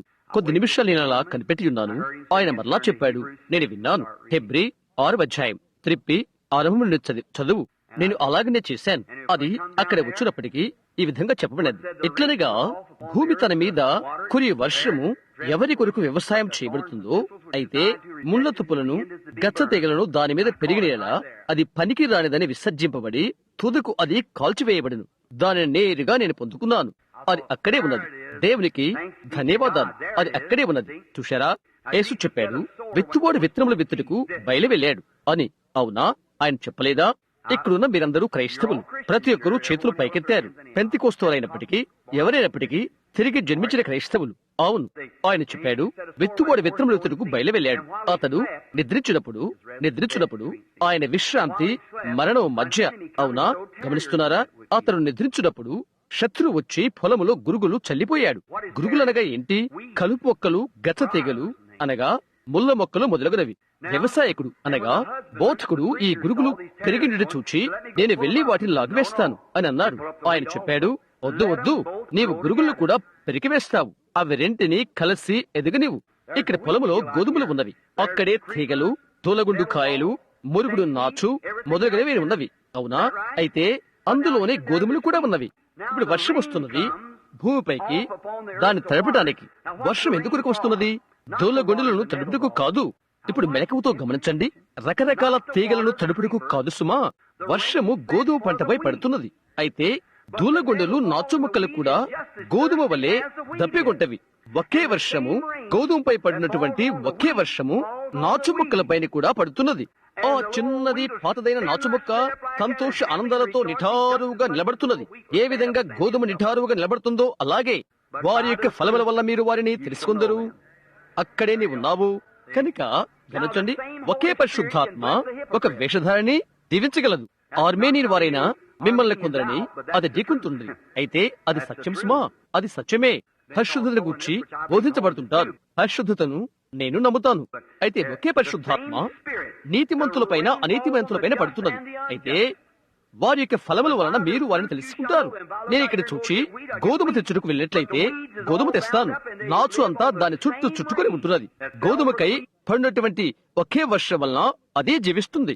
వర్షము నాచు మొక్కలపై పడుటకు పంపబడలేదు, అది గోధుమకై పంపబడినది. నాచు మొక్కలు గోధుమ పొలములో ఉండి మిగతావి ఎలాగ మేలు పొందుతున్నవో అలాగే లాభం పొందుతున్నవి ఇవి. గోధుమ బ్రతుకుడు కొరకై ఏ వర్షము ఉపకరిస్తుందో ఆ వర్షమే నాచు బ్రతకటానికి ఉపయోగపడుతున్నది. మనకు బోధించబడుతున్న రీతిగా ప్రకృతి సంబంధమైనవన్నీ ఆత్మ సంబంధమైన వాటికి పొలికై ఉన్నవి. అక్కడే అది ఉన్నది. అది సంగతి. దయ్యపు శాస్త్రము. దయ్యాలు క్రైస్తవ్యాన్ని పోలి నడుస్తున్నవి, లేక దయ్యాలు క్రైస్తవ్యాన్ని అనుకరణ చేస్తున్నవి. అయినప్పటికీ ఆశీర్వాదాలతో సహోదరులారా, నీవది తీసుకున్నట్లయితే అది మేగడదీసిన పాలు కాదు సుమా. గమనించు, గమనించు, అది సత్యమే. కాబట్టి నేను కేకవిస్తున్నాను. కాబట్టి ఈ రోజు నేను రక్షించబడలేదు. నేను రక్షించబడినట్లుగా భావిస్తున్నాను కనుక నేను రక్షించబడలేదు. నేను ఈ బైబిల్ గ్రంథంలోని దేవుని నియమాలన్నింటినీ పాటిస్తున్నాను కనుక నేను రక్షించబడలేదు. యేసు చెప్పిన్నాడు, నా మాట విని నన్ను పంపిన వాడి విశ్వాసం చూడని నిత్యజీవము గలవాడు. అతను తీర్పులోనికి రాక మరణములోని జీవంలోనికి దాటి ఉన్నాడు. నేను అది నమ్ముతున్నాను. అవును, ఆ పై నియమాల బట్టి నేను రక్షించబడ్డాను. ఎందుకనగా అలాగనని దేవుడు చెప్పాడు. కాబట్టి బలమైన గాలి నా ముఖాన్ని తాకినది కాబట్టి నేను రక్షించబడ్డానని అతను చెప్పినట్లయితే అది అద్భుతమే. అది నన్ను తాకక ముందు ఆ బలమైన గాలి ఎక్కడి నుండి వచ్చినదో నేను తెలుసుకోవాలి. చూశారా? ఆ బలమైన గాలి నిన్ను తాకినప్పుడు ఎలాంటి జీవితాన్ని నీవు జీవిస్తున్నావు చూశారా? గమనిస్తున్నారా? నీ ఫలము వలన నీవు తెలియబడతావు. కాబట్టి దయ్యాలు క్రైస్తవుల మధ్య పనిచేస్తున్నవి. నీవది నమ్ముతున్నావా? పౌలును చూడు, ఇక్కడ కడవరి కాల వర్షం ఉన్నది. ఇక్కడ మీరెవరైనా ఉన్నట్లయితే నన్ను క్షమించండి.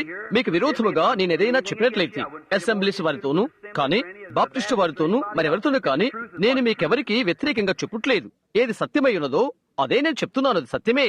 మీరెక్కడ దిగిపోయారో అది ఇక్కడే. ప్రవక్తలు కాని వారిని మీరు ప్రవక్తలు చేస్తున్నారు. ప్రవక్తలనగా చేతులు పైన పెట్టి పంపించిన వారు కాదు, ప్రవక్తలు జన్మెత్తిన వారు. అవునా? బైబిల్ గ్రంథమునందు ప్రవచన వరం అనేది ఉన్నది. అక్కడే మీరు చేస్తున్న పొరపాటు. ప్రవచనము ప్రవక్తల మధ్య. పూర్వకాలమందు నానా సమయంలో నానా విధములుగా మన పితరులతో దేవుడు ప్రవక్తల ద్వారా మాట్లాడాడు. ఈ కడవరి దినాల్లో ఆయన కుమారుడైన యేసుక్రీస్తు ద్వారా ఆయన మాట్లాడాను. క్రీస్తు శరీరము 9 ఆత్మ వరములతో కార్య నిర్వహణ జరుగుతున్నది. అది ఈ రాత్రి వేళ ఈ స్త్రీ వల్లే కావచ్చును. మరి అన్నాడు ఆమె జీవితములో అది మరలా లేకపోవచ్చును. అది ఈ స్త్రీ ద్వారా మరొక రాత్రి కావచ్చును. బహుశా ఈ పురుషుని ద్వారా ఇంకొకసారి కావచ్చును. మరొకసారి ఆ వెనకాల ఉన్న ఆ ఒక్కరి ద్వారా కావచ్చును. అది ఆమెను ప్రవక్తగా చేయలేదు. ఏ ఒక్కరిని అది ప్రవక్త చేయలేదు సుమా. అది నీలోనున్న ప్రవచన వరము. ఆ మనిషి లేక ఆ ప్రవచనము సంఘానికి ఇవ్వబడక ముందు అది 2-3 ఆత్మ సంబంధులచే పరీక్షించబడవలసి ఉన్నది. అవునా? పౌలు చెప్పినట్లుగా మీరు ఒకరి వెంబడి ఒకరు ప్రవచనం చెప్పవచ్చును. ఈ వ్యక్తికి ఏదైనా ఒకటి బయలుపరచబడినట్లయితే అతడు నెమ్మదిగా ఉండవలెను. అలాగైతే ఈనాటి బోధ ద్వారా వారు అందరినీ ప్రవక్తలుగా చేసినట్లు అవుతున్నది కాదు. పెంతెకోస్తు సంఘమా? కాదు. మనకున్న విషయాలన్నీ సంశయ సందేహాలతో ఉన్నవి. అందుచేత మన విషయాలన్నీ బైబిల్ ప్రకారంగా చక్కబెట్టుకునే వరకు దేవుడు రాలేడు. అవునది వాస్తవం. నీవు సరైన త్రోవలోనికి రావాల్సి ఉన్నది. గృహ నిర్వహణ కొల పట్టికను నీవు చూడకుండా నీవు ఎలాగన ఒక గృహాన్ని కట్టగలుగుతావు? చూశారా? నీవు సరిగా ఆరంభించవలసి ఉన్నది. అక్కడ ఒక ప్రవక్త ఏ ఒక్కరు యెషయా, మోషేలు ఎదురు నిలవలేకపోయారు. ఒకానొక దినాన కోరహు అని ఒకడు నిలవబడి అతనితో వాదించి కోరాడు. దేవుడు చెప్పాడు, నీవు ప్రత్యేకపరచుకో, నేను భూమిని తెరవబోతున్నాను. ప్రవక్త జన్మతోని ప్రవక్త, పిలుపును వరములను మారు మనసు లేకుండానే కలుగును. బాల్యము నుండి అది ముందుగానే దేవుని చేత ఏర్పాటు చేయబడి ఉన్నది. అతను చెప్పిన ప్రతిదీ సత్యమై రుజువు చేయబడి నిరూపణ అవుతున్నది. అతను చెప్పిన ప్రతిదీ సంపూర్ణ సరళతో ఉంటున్నది.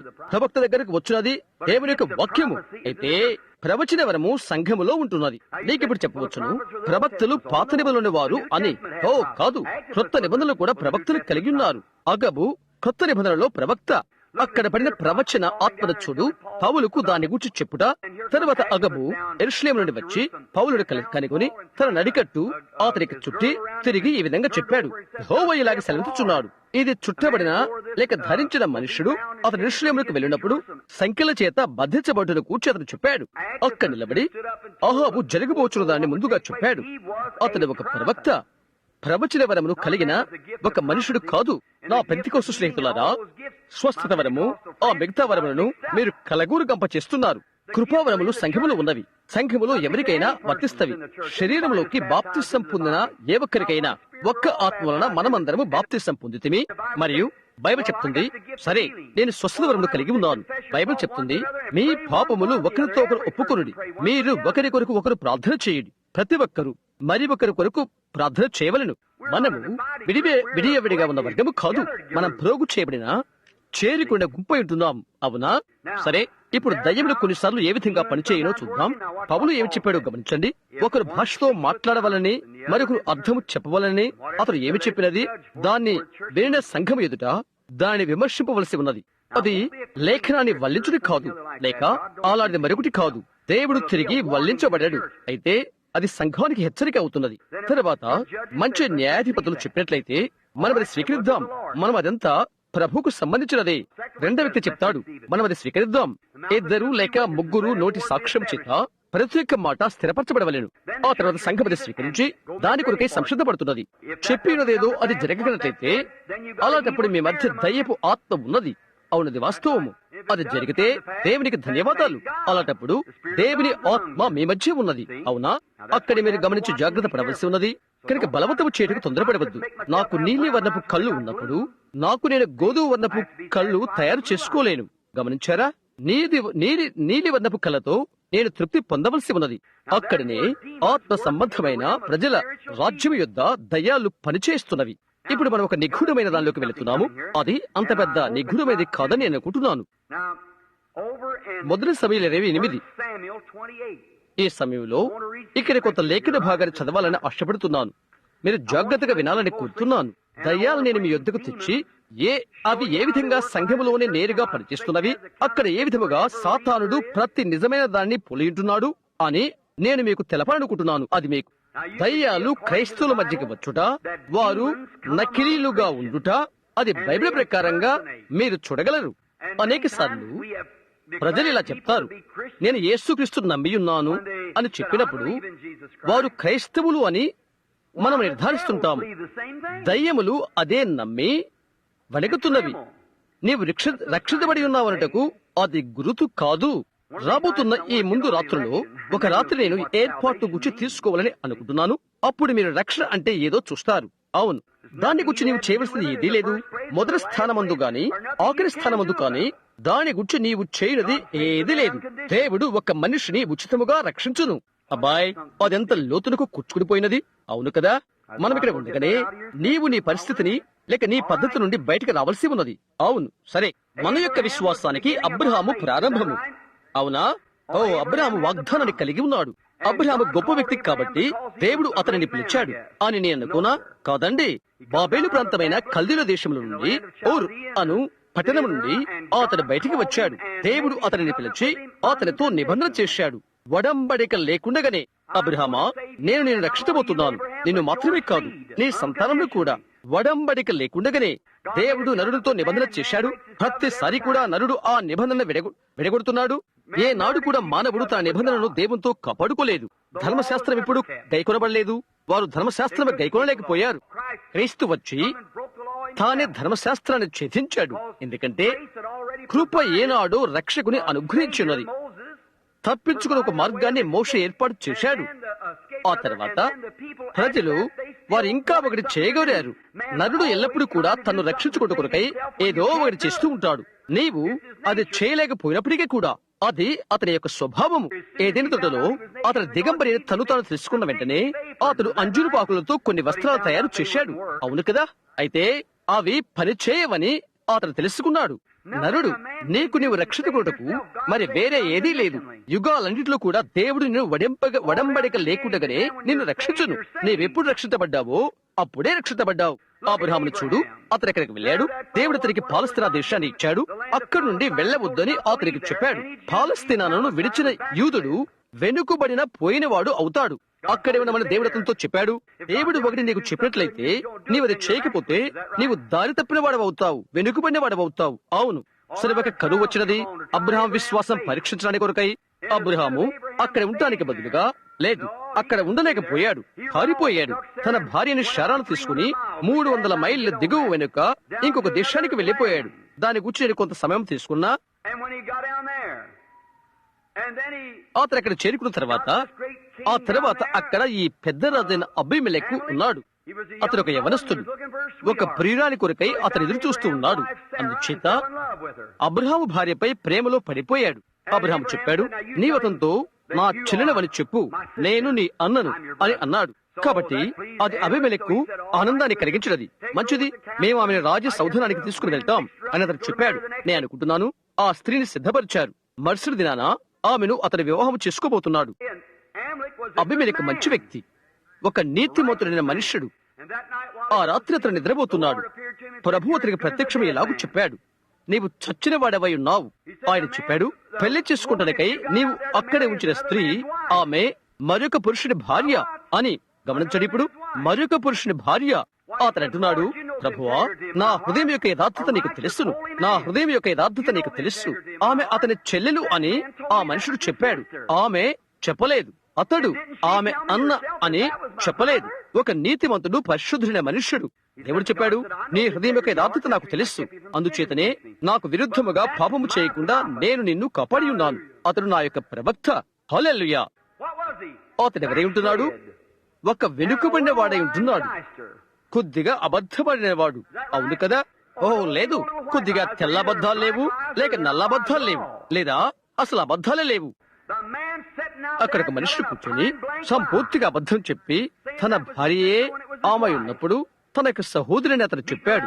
పొదను కొడుతున్నా వెనుకబడినవాడు అతడు. ఇక్కడ ఒక నీతిమంతుడైన మనుషుడు దేవుని ఎదుట నిలబడి, ప్రభువా, నా హృదయం నీకు తెలుసు అని చెప్తున్నాడు. అయితే అబీమెలెకు, నేను నీ యొక్క ప్రార్థనను వినను, ఆమెను వెనుకకు తీసుకుని వెళ్ళు, అతను నీ కొరకై ప్రార్థన చేయని, అతడు నా ప్రవక్త, అతని ప్రార్థనను నేను వింటాను. అవునా? ఒక వెనుకబడిపోయినవాడు, అబద్ధికుడు. అయితే అతడు నా యొక్క ప్రవక్త. అది నిజం, అది బైబుల్. కాల్విస్ట్ వైపునకు ఆ దూరానికి వెళ్ళకు. ఒకసారి అది కృపే అయితే ఇక ఎన్నటికీ అది కృపయే. కారణం, అవహేళన వైపునకు నీవు వెళ్లిపోయావు. చూశారా?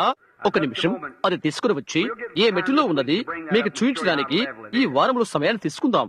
అయితే నీవు ఒక తప్పు చేశావు కాబట్టి నీవు నిరంతరం అయిపోయావని తలంచవద్దు. నీవు దేవుని యొక్క బిడ్డవు. మీరు దేవుని ఆత్మలో జన్మించిన వారు. మీరు దేవుని కుమారులు, కుమార్తెలు. ఫలములు దాని సాక్ష్యాన్ని తెలియజేస్తవి. అక్కడే నీవు ఉన్నావు. ఇప్పుడు ఇక్కడ మనం ఈ దేశంలో కూర్చుని ఉన్నాము. ఇక్కడ నేను 6వ వచనం చదవాలనుకుంటున్నాను. సౌలు యెహోవా యొద్ద విచారణ చేయగా, యెహోవా స్వప్నం ద్వారానైనను, ఊరీము ద్వారానైనను, ప్రవక్తల ద్వారానైనను ఏమియు సెలవీయకుండెను. అప్పుడు సౌలు, నా కొరకు మీరు కన్న పిశాచము గల ఒక స్త్రీని కనుగొనుడి, నేను పోయి దాని చేత విచారణ చేతునని తన సేవకులకు ఆజ్ఞయ్యగా, కొద్దిసేపు ఇక్కడ నేనే కడ్డిని ఒకటి వేయగలను. నా కొరకు కన్న పిశాచము గల ఒక స్త్రీని కనుగొనుడి. వారు చిత్తము, ఎందోరులో కన్న పిశాచము గల యువతి ఉన్నదని అతనితో చెప్పారు. కాబట్టి సౌలు మారువేషం ధరించి వేరు బట్టలు తొడుక్కుని 2 మనుషులు వెంటబెట్టుకుని పోయి రాత్రి వేళ ఆ స్త్రీ యుద్ధకు వచ్చి, కన్న పిశాచము ద్వారా నాకు శకునము చెప్పి నాతో మాట్లాడుటకై నేను నీతో చెప్పువాని రప్పించుమని కోరగా, ఆ స్త్రీ, ఇదిగో సౌలు చేయించదని నీకు తెలిసింది కదా, కన్నపి చేర్చమ గల వారిని, చెల్లంగి వారిని అతని దేశంలో ఉండకుండా నిర్మూలన చేసిన కదా, నీవు నా ప్రాణము కొరకు ఉరియొగ్గి నాకు మరణమేలా రప్పించవు అని అతనితో అనెను.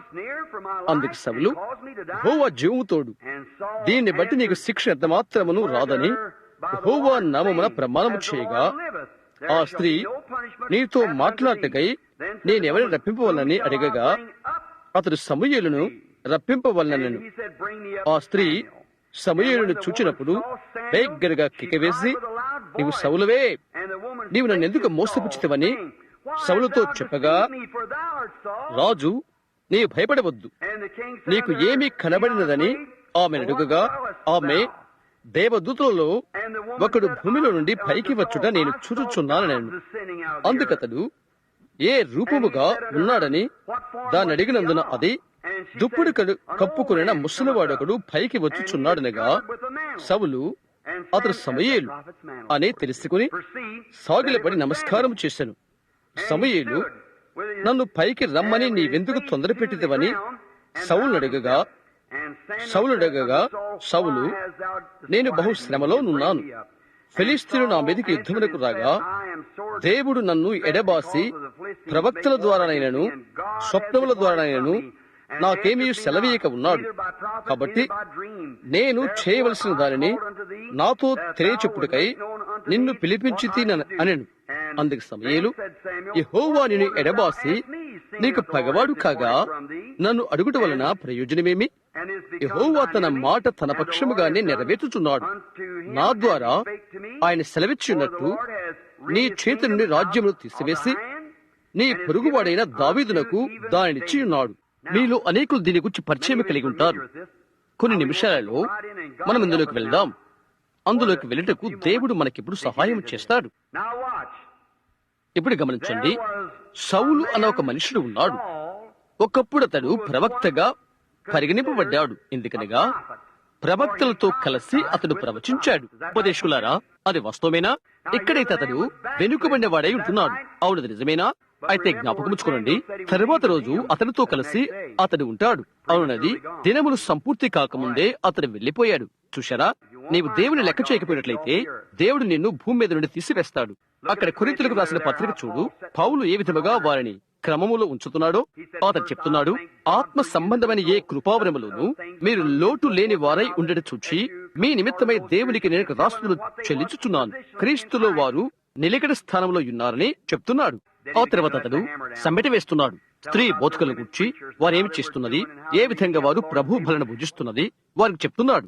చివరకు అతడు ఈ విధంగా చెప్తున్నాడు, తన తండ్రి రెండవ భార్యతో ఉంటున్న వాడిని గురించి, క్రీస్తులో ఉన్న ఈ మనిషి అతని ఆత్మ రక్షించబడి కొరకై, అతని శరీరం రక్షించడం కొరకై అతనిని దయ్యానికి అప్పజెప్పమని చెప్తున్నాడు. బైబిల్ ఈ విధంగా తెలియజేస్తున్నది.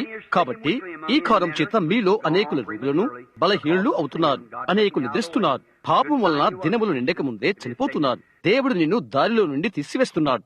నీవు ఒక క్రైస్తవుడవని అది ఒక మంచి గుర్తు. నీవు కొనిపోబడినట్లయితే. కాబట్టి ఇక్కడ గమనించు, సౌలు ప్రవక్తలలో ఒకరిగా లెక్కించబడ్డాడు, లేక అతడు ప్రవచించాడు కాబట్టి ప్రవక్తల్లో ఒకడై ఉన్నాడు. ఇప్పుడు అతడు ఒక వెనుకబడిపోయినవాడు. ఎందుకనగా అతడు దేవునికి అవిధేయుడైపోయాడు. అతని రాజ్యము అతని చేతుల నుండి తీసివేయబడి దావీదు చేతులలో పెట్టబడినది. దేవుడు సమూయేలు చేత నూనె పోసి అతన్ని అభిషేకించాడు. గమనించు, ఆ తర్వాత దేవుని యొద్ద నుండి విషయాలను తెలుసుకోవటానికి వారికి 3 మార్గాలున్నవి. మొదటిది ప్రవక్త, రెండవది కల, మూడవది ఉరీము తుమ్మీము. ఇక మరొక రీతిలో వారికి జవాబు దొరకదు. ప్రవక్త అనగా ఏంటో మీకు తెలుసు, ఆత్మ సంబంధమైన కళ అంటే ఏదో మీకు తెలుసు, ఉరీము తుమ్మీము అంటే ఏదో మీకు తెలుసు. నిన్న ఒక మనిషిని ఉరీము అనగా ఏంటి అని అడిగాను. ఉరీము తుమ్మీముల గురించి ఆ మనిషి చెప్పలేకపోయాడు. దానిలో పెద్దాన్ని దయ్యము అనుకరణ చేయగలదు. మాంత్రికుడు, మంత్రిగత్తె, అబద్ధ ప్రవక్త మరియు తలుక్కును మెరిచే రాయి. ఉరీము తుమ్మీము అహరోను రొమ్ము భాగాన ఉండునవి. ఉరీము తుమ్మీము రాళ్ళ చేత కప్పబడి ఉంటవి. వారు దాన్ని ఆలయంలో ఉంచుతారు. వారికి ఒకటి నిర్ధారణ కాకపోతే జవాబు కొరకై దేవుని ఎదుట వారు వెడతారు. అది దేవుని చిత్తమా కాదా అని తెలుసుకుంటానికై ఆ ఉరీము తుమ్మీములపై ఒక వెలుగు ప్రకాశిస్తున్నది. ఉరీము తిమ్మిము జవాబు ఇవ్వకపోతే అదే దేవుని ఎదురున వచ్చు సరళమైన జవాబు.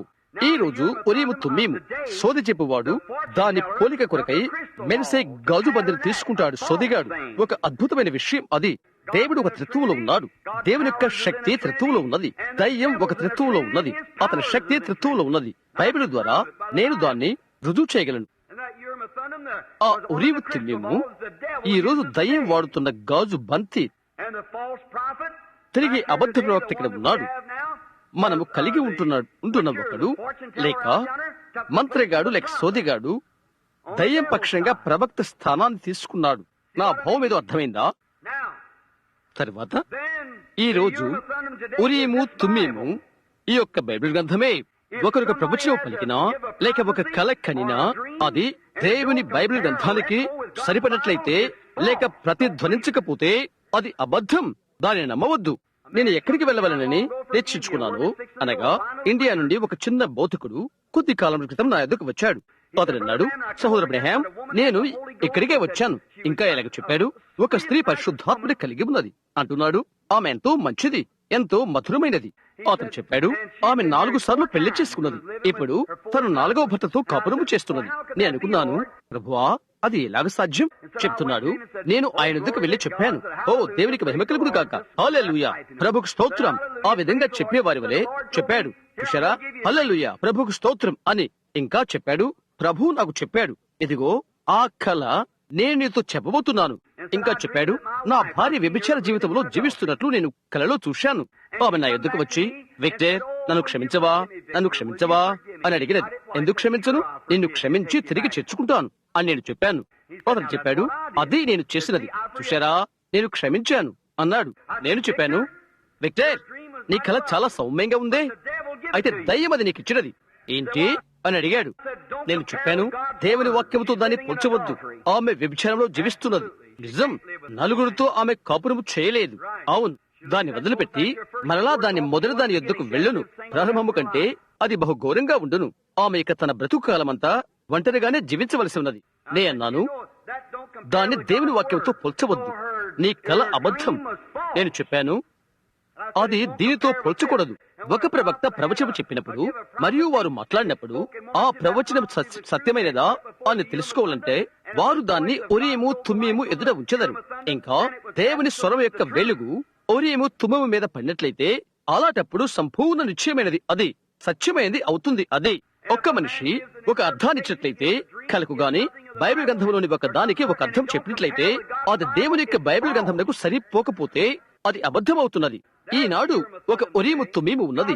బైబిల్ గ్రంథము వ్రాయబడక మునుపు ఉరీము తుమ్మీము ఎలాగో అలాగే ఇది నేరుగా దేవుని స్వరమై ఉంటున్నది. ఆమేన్, హల్లెలూయా. నేను ఇప్పుడు ఒక విధమైన భక్తిపూర్తమైన భావాన్ని కలిగి ఉంటున్నాను. నన్ను పిచ్చి భక్తి గలవని అనుకోవద్దు. నీ ఇష్టం. నేను ఎక్కడ ఉన్నానో నాకు తెలుసు. నేను ఉబ్బిపోవటం లేదు. అవును, ఎక్కడ సత్యమున్నది అది దేవుని యొక్క వాక్యమే. అది దేవుని యొక్క వాక్యము కాకుండా నీకెటువంటి కల వచ్చినా ఎటువంటి ప్రవచనం నీవు పలికినా నాకు అనవసరం. వాక్యముతో అది సరిపోల్చబడినట్లయితే అది తప్పు. అదే ఈ రోజు కలిగి ఉన్నటువంటి ఇబ్బంది. ఒకరు కలగంటున్నారు, మరొకరు దర్శనం వస్తున్నది, మరొకరు భాష కలిగి ఉంటున్నారు. ప్రతిదీ కూడా కలగలపై పోయినది, సంఘ శాఖ అయిపోతున్నది, ప్రతిదీ విచ్ఛిన్నమైపోతున్నది. ఒకరి పునాదిన దేవుని వాక్యం వద్దకు నీవు దాన్ని తిరిగి తీసుకుని రావాల్సి ఉన్నది. అవును, అది నిజం. ఒకరు ఈ విధంగా చెప్పే వాటి మీద సంఘాలు కట్టబడుతున్నవి. ఒకరంటారు, ఓ యేసు తెల్లని గుర్రం మీద రాబోతున్నాడు, నాకు అది తెలుసు, నేను ఆయన దర్శనంలో చూశాను అని అంటారు. అలాంటి సంఘాన్ని వారు కడతారు. ఓ హల్లెలూయా, ఆయన ఒక మేఘ మీద వచ్చుచున్నాడు. ఆ తరహా వారు దాన్ని చేస్తారు. వారిని వెడగొడతారు, వెరైపోతారు. ఒకరినొకరు గద్దెగుళ్ళు అని పిలుచుకుంటారు. ఇంకా పేనుల గుత్తి అని మరో విధంగా పిలుస్తూ ఉంటారు. ఎందుకని సహోదరుడా, అది తెలియజేయడం కొరకై వెళ్లిపోతుంది. ప్రప్రదంగా నీవు దాన్ని చేసినప్పుడు దేవునితో నీ హృదయము సరే ఉండలేదు. అవునా, మనం సహోదరులం. మనము ఒకరికొకరము అంటుకుని ఉండవలసి ఉన్నది. మనం ఒకరికొకరము అవసరమై ఉన్నాం. ఇప్పుడు చూడు, సౌలు పడిపోయాడు, అతను వెళ్తున్నాడు. దేవుడు ఆయన ముఖమును అతనికి చూయించకుండా త్రిప్పుకున్నాడు. అతను వెళ్లిపోయి ప్రవక్తల యొద్ద విచారణ చేశాడు. ప్రవక్తలు వచ్చి ప్రవచనం చెప్పుకునే ప్రయత్నం చేశారు. దేవుడు నిలుపు చేశాడు, దర్శనం అనుగ్రహించలేదు. ప్రవక్తలు బయటికి వచ్చి నేను సహాయం చేయలేను, లేదు, నిన్ను గూర్చి ఆయన ఏమీ చెప్పలేదు అని చెప్పారు. ఆ తర్వాత అతను అన్నాడు, ప్రభువా ఒక కళ దయచేయి అని అన్నాడు. రాత్రులు దాటిపోతున్నవి, ఏ ఒక్క కళ కూడా రాలేదు. ఆ తర్వాత అతను ఉరీము తుమ్మిము వద్దకు వెళ్తున్నాడు. ఓ దేవా, నేను ప్రవక్తల యొద్ద ప్రయత్నము చేశాను, నేను కళల కొరకై ప్రయత్నము చేశాను, ఇప్పుడు నీవు నాకు సహాయం చేయి. నీవు చేయవా? అది తెగిపోయినది, ఎందుకంటే వెలుగు ప్రకాశించలేదు. ఆ తర్వాత అతడు హీనమైన దిగజారిన ఒక మంత్రగత్తెను, కన్న పిచాచిని శరణార్థము కోరాడు. అతడు ఆమె ఎద్దుకు వెళ్లి అక్కడకు దోగాడుకుంటూ వెళ్లి తనుగా మరువేషం వేసుకున్నాడు. ఈ మంత్రగత్తె వెళ్లిపోయి సమూయేలు యొక్క ఆత్మను పిలుచుకుని వచ్చినది. మీరేమి తలస్తున్నారో నాకు తెలియదు, అది సమూయేలు కాదు అని అనేక మంది చెప్తారు. అయితే బైబిల్ చెప్తున్నది అది సమూయేలు అని. సమూయేలు, అది నీవు పట్టుకుంటే వింతగా ఉంటున్నది, అవును కదా? అయితే అది సమూయేలు, అవునది బైబిల్ తెలియజేస్తున్నది. ఆ మంత్రగత్తె అతన్ని పైకి పిలవగలిగినది. ఆమె సమూయేలును పైకి పిలిచినది. సమూయేలు ఒక చోట ఉన్నాడు. అయితే జరుగుతున్నది ఏదో జ్ఞప్తిని కలిగి ఉన్నాడు. అతను జరిగిన దాని గురించి అతను ఇంకా ప్రవక్త దుప్పటి తన మీద వేసుకుని ఉన్నాడు. కాబట్టి సహోదరుడా, నీవు చనిపోయినప్పుడు నీవు చనిపోవటం లేదు, నీవెక్కడో ఒక చోట జీవించుచున్నావు. నేను ఒక్క నిమిషము నిలుపు చేయనివ్వండి. ఈ దయ్యపు శాస్త్రము మరికొద్ది లోతుగా వెళ్ళటానికి. ఆమె దయ్యం అయితే ఆత్మ ప్రపంచానికి ఆమెంతో సమీప సంబంధము కలిగి ఉన్నది. ఈ రోజు క్రైస్తవులను చెప్పుకునే వారి కంటే అనేక మంది ఆత్మ పారమార్థిక బోధ చేయవారికి ఆత్మ లోకమును గురించి మరెక్కువ తెలుసు. అయినప్పటికీ ఆమె దయ్యమే. బైబిల్ యొక్క కాలాల్లో అది అలాగే జరిగినది. యేసు భూమిపైన ఉన్నప్పుడు అక్కడ వేదాంతులు, పండిత పారాయణులు ఉన్నారు. అందులో కొందరు నేటి ప్రపంచ ప్రఖ్యాతిగాంచిన గొప్ప సెమినరీలు ఉత్పన్నము చేయవారి కంటే గొప్పవారు. వారు ప్రఖ్యాతిగాంచిన పరిశుద్ధై వారు ఉండవలసి ఉండెను. ఒక లేవిని చూసినట్లయితే అతని ప్రతిదాని యందు నిర్దోషి, నీతిమంతుడై ఉండవలసి ఉన్నది.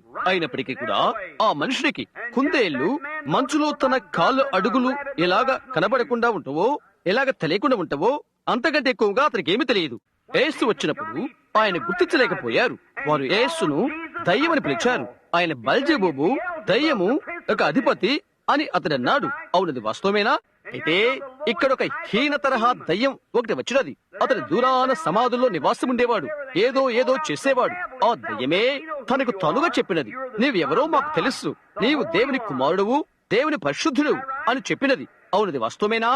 మాంత్రికులు, మంత్రగాలు, దయ్యాలు ఆయన దేవుని కుమారుని గుర్తించినవి. అయితే విద్యావంతులు, సెమినరీ వేదాంత బోధకులు ఆయన బయల్జెబూబు అని గుర్తించారు. ఏది సత్యం? దయ్యమా? బోధకుడా? దయ్యమే. సహోదరుడా, ఈ రోజు అదేమి ఎక్కువగా మారలేదు సుమా. వారు దేవుని శక్తిని గుర్తిరగలేరు.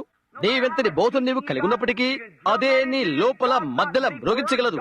దేవుడు పెద్ద మాటల్లో లేడు, దేవుడు యథార్థ హృదయంలో ఉన్నాడు. నీవిక నిలబడి నాకు ఏంటో తెలియనటువంటి పెద్ద మాటలు నీవు మాట్లాడవచ్చును, అది నేను దేవుని యొద్దకు సమీపస్తునిగా చేయలేదు.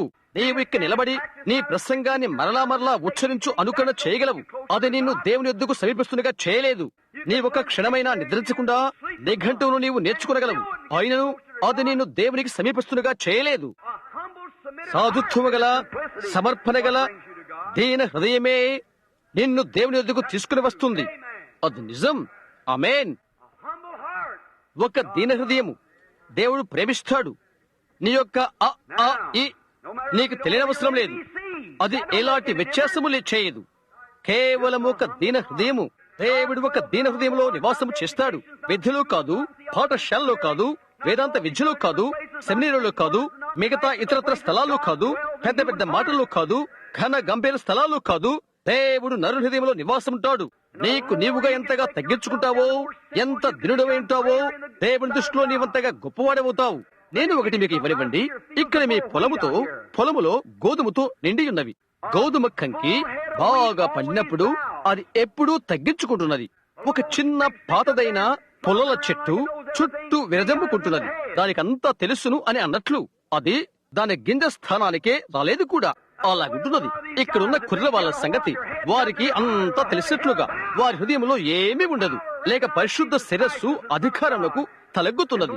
యేసుక్రీస్తు దేవుని కుమారుడని గుర్తించి ఆయన కార్యాలను నమ్మును, మరియు ఆయన నిన్న నేడు ఒక్కడి రీతిగా ఉన్నాడు. వారు ఆయన గుర్తించారు. నిజం, చరిత్రలో అది ఒక మైలురాయి. అయితే అది ఒక చరిత్ర విషయం కాదు. ప్రజలు లేచి ఇలా చెప్తారు, ఓ నేను పెంతెకోస్తు నమ్ముతున్నాను. వారిక్కడ కృమ్మరింపు అలాంటిదొకటి జరిగినప్పుడు అగ్నిని పూతపూయుట. గడ్డ గట్టికపోతున్న ఒక మనిషి పూత పూసిన అగ్ని చేత వేడి కొలేడు. పూత పూసిన అగ్ని వేడిని పుట్టించలేదు. అదే వారు కలిగి ఉన్నారు. ఆయన ఏమై ఉన్నాడు ఈ రోజు? ఆయన నిన్న నేడు యుగ యుగాలు ఒక్కడి రీతిగా ఉన్నట్లయితే ఈ దినాన అది ఏమై ఉన్నది? అది పూత పూసిన అగ్ని. ఒకటి గడ్డ కొట్టుకుని చనిపోతున్నప్పుడు చెప్తున్నాడు, వారికున్న ఆ పెద్ద అగ్నిని చూడు, అది నీకు వేడిని పుట్టించలేదా?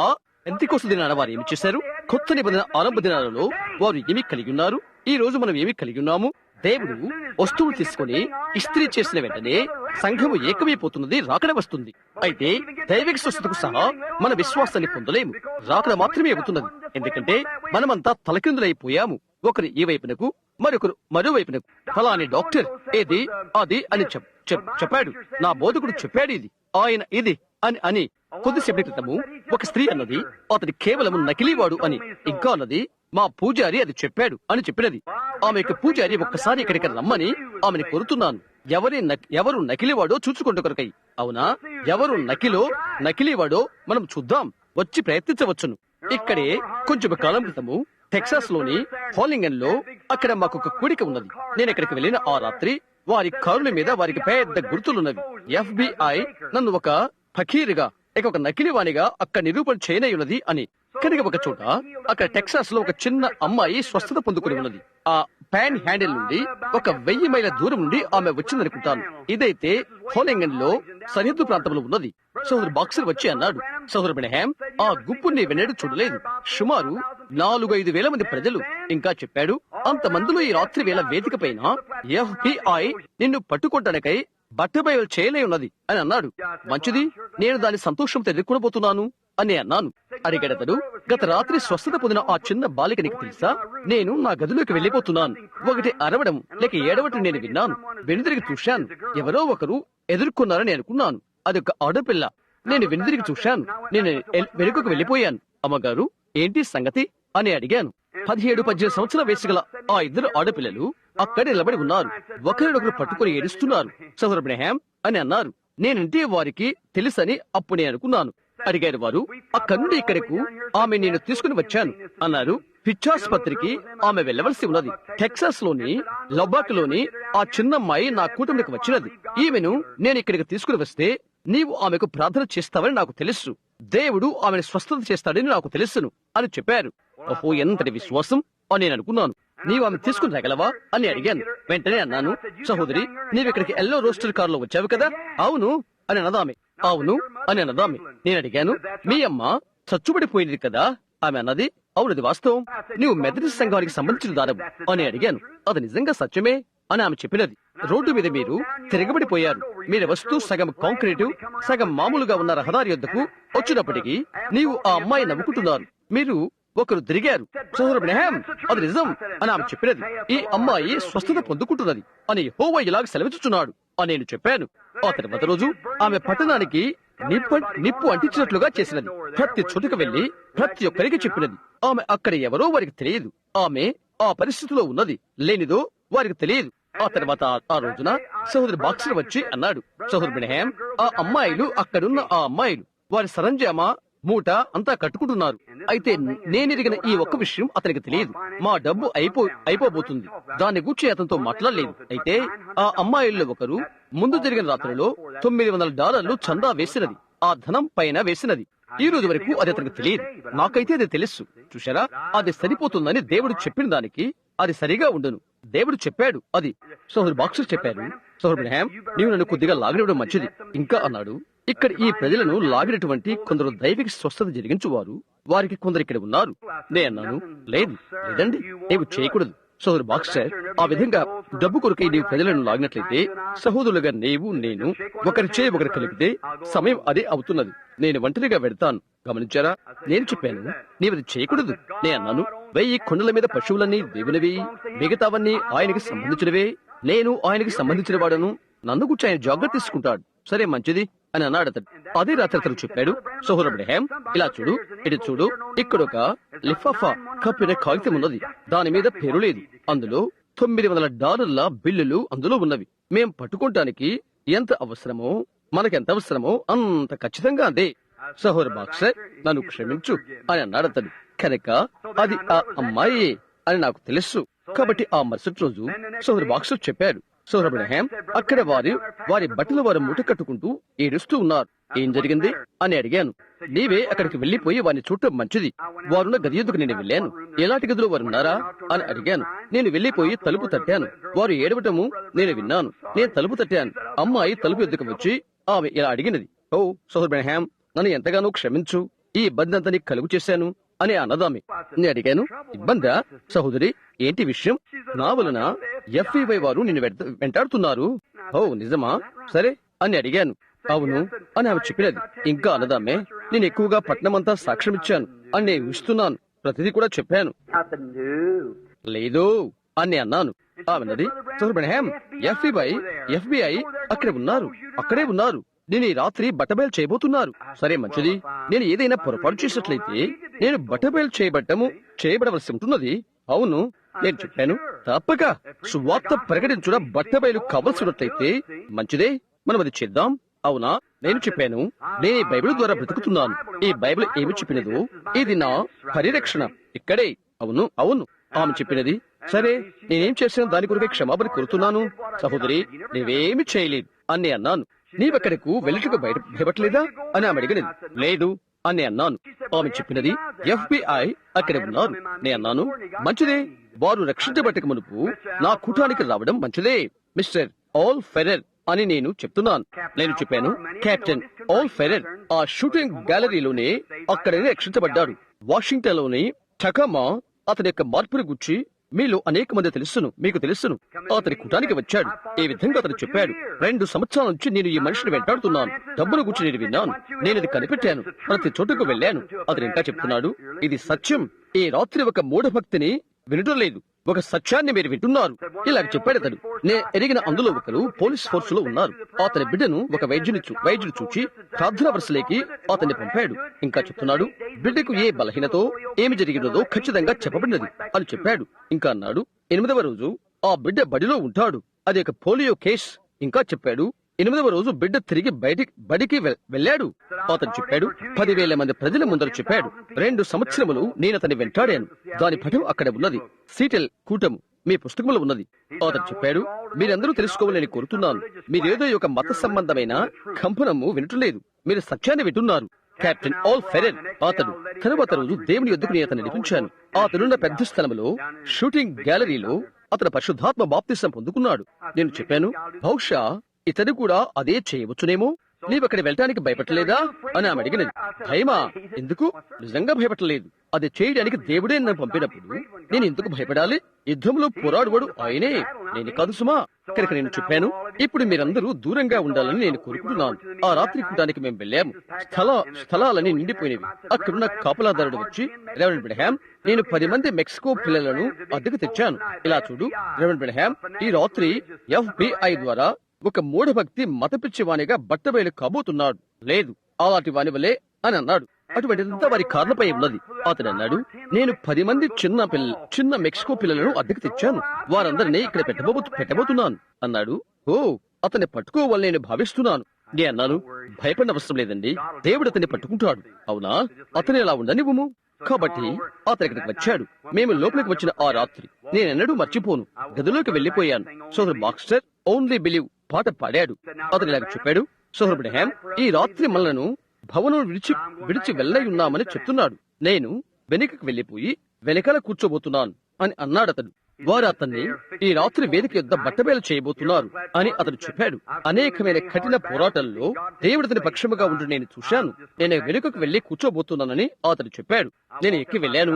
నేను చెప్పాను, ఇక్కడే వేదిక యొద్ద ఈ రాత్రి నేను బట్టబయలు కాబోతున్నానని ఒక చిన్న వ్యాసాన్ని నేను చదువుతున్నాను. నేను అన్నాను, FBI ఏజెంట్లు ఇప్పుడు ముందుకు వచ్చి ప్లాట్ఫామ్ యొద్ద నన్ను బట్టబయలు చేయాలని నేను వారిని కోరుకుంటున్నాను.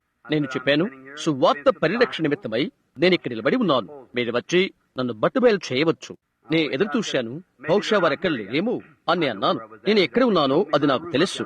అక్కడ ఉన్న గదిలో ఏమి జరగనయ్యున్నదో ఆయన ముందుగానే నాకు చూయించాడు, నేను విడిచిపెట్టక ముందు. అవునా? నేను అన్నాను, బహుశా కొద్దిసేపు నేను వేచి ఉంటాను. మనం ఒక పాట పాడవచ్చునేమో. ఒకరు వచ్చి ఒక సోలో లేక ఒక ఆలాపన పాట పడతారు. నేను అడిగాను, మిస్టర్ FBI ఏజెంట్ గారు, నీవు లోపలున్నావా బయటున్నావా? నేను బట్టబయలు అగుటుకై ఎదురు చూస్తున్నాను, ముందుకు రాగలవా? ఎవ్వరూ రాలేదు.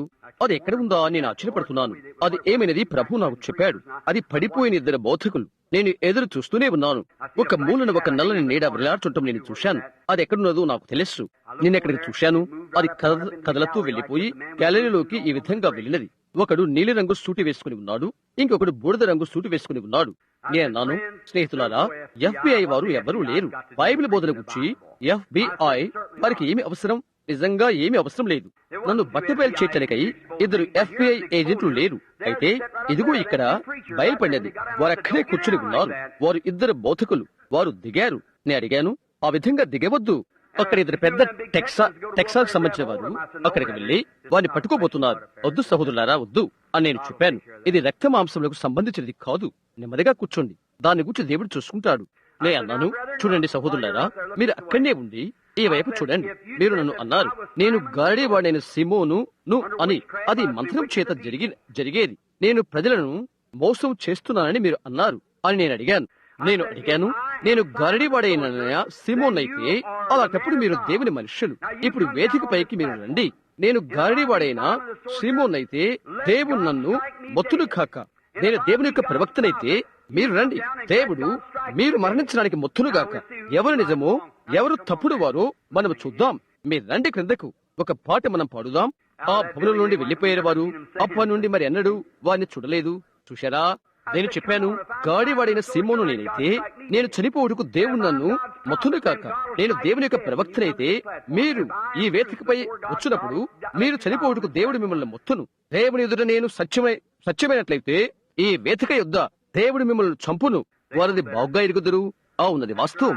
వారు బాగుగా ఎరుగుదురు. ఇతర స్థలాలు వారికి కఠినంగా ఉన్నవి. అవునది వాస్తవం. కనుక ఎన్నడూ అలా ఆలోచన చేయవద్దు. అయితే దేవుడు ఇంకా దేవుడై ఉన్నాడు. ఆయన జవాబు ఇచ్చును.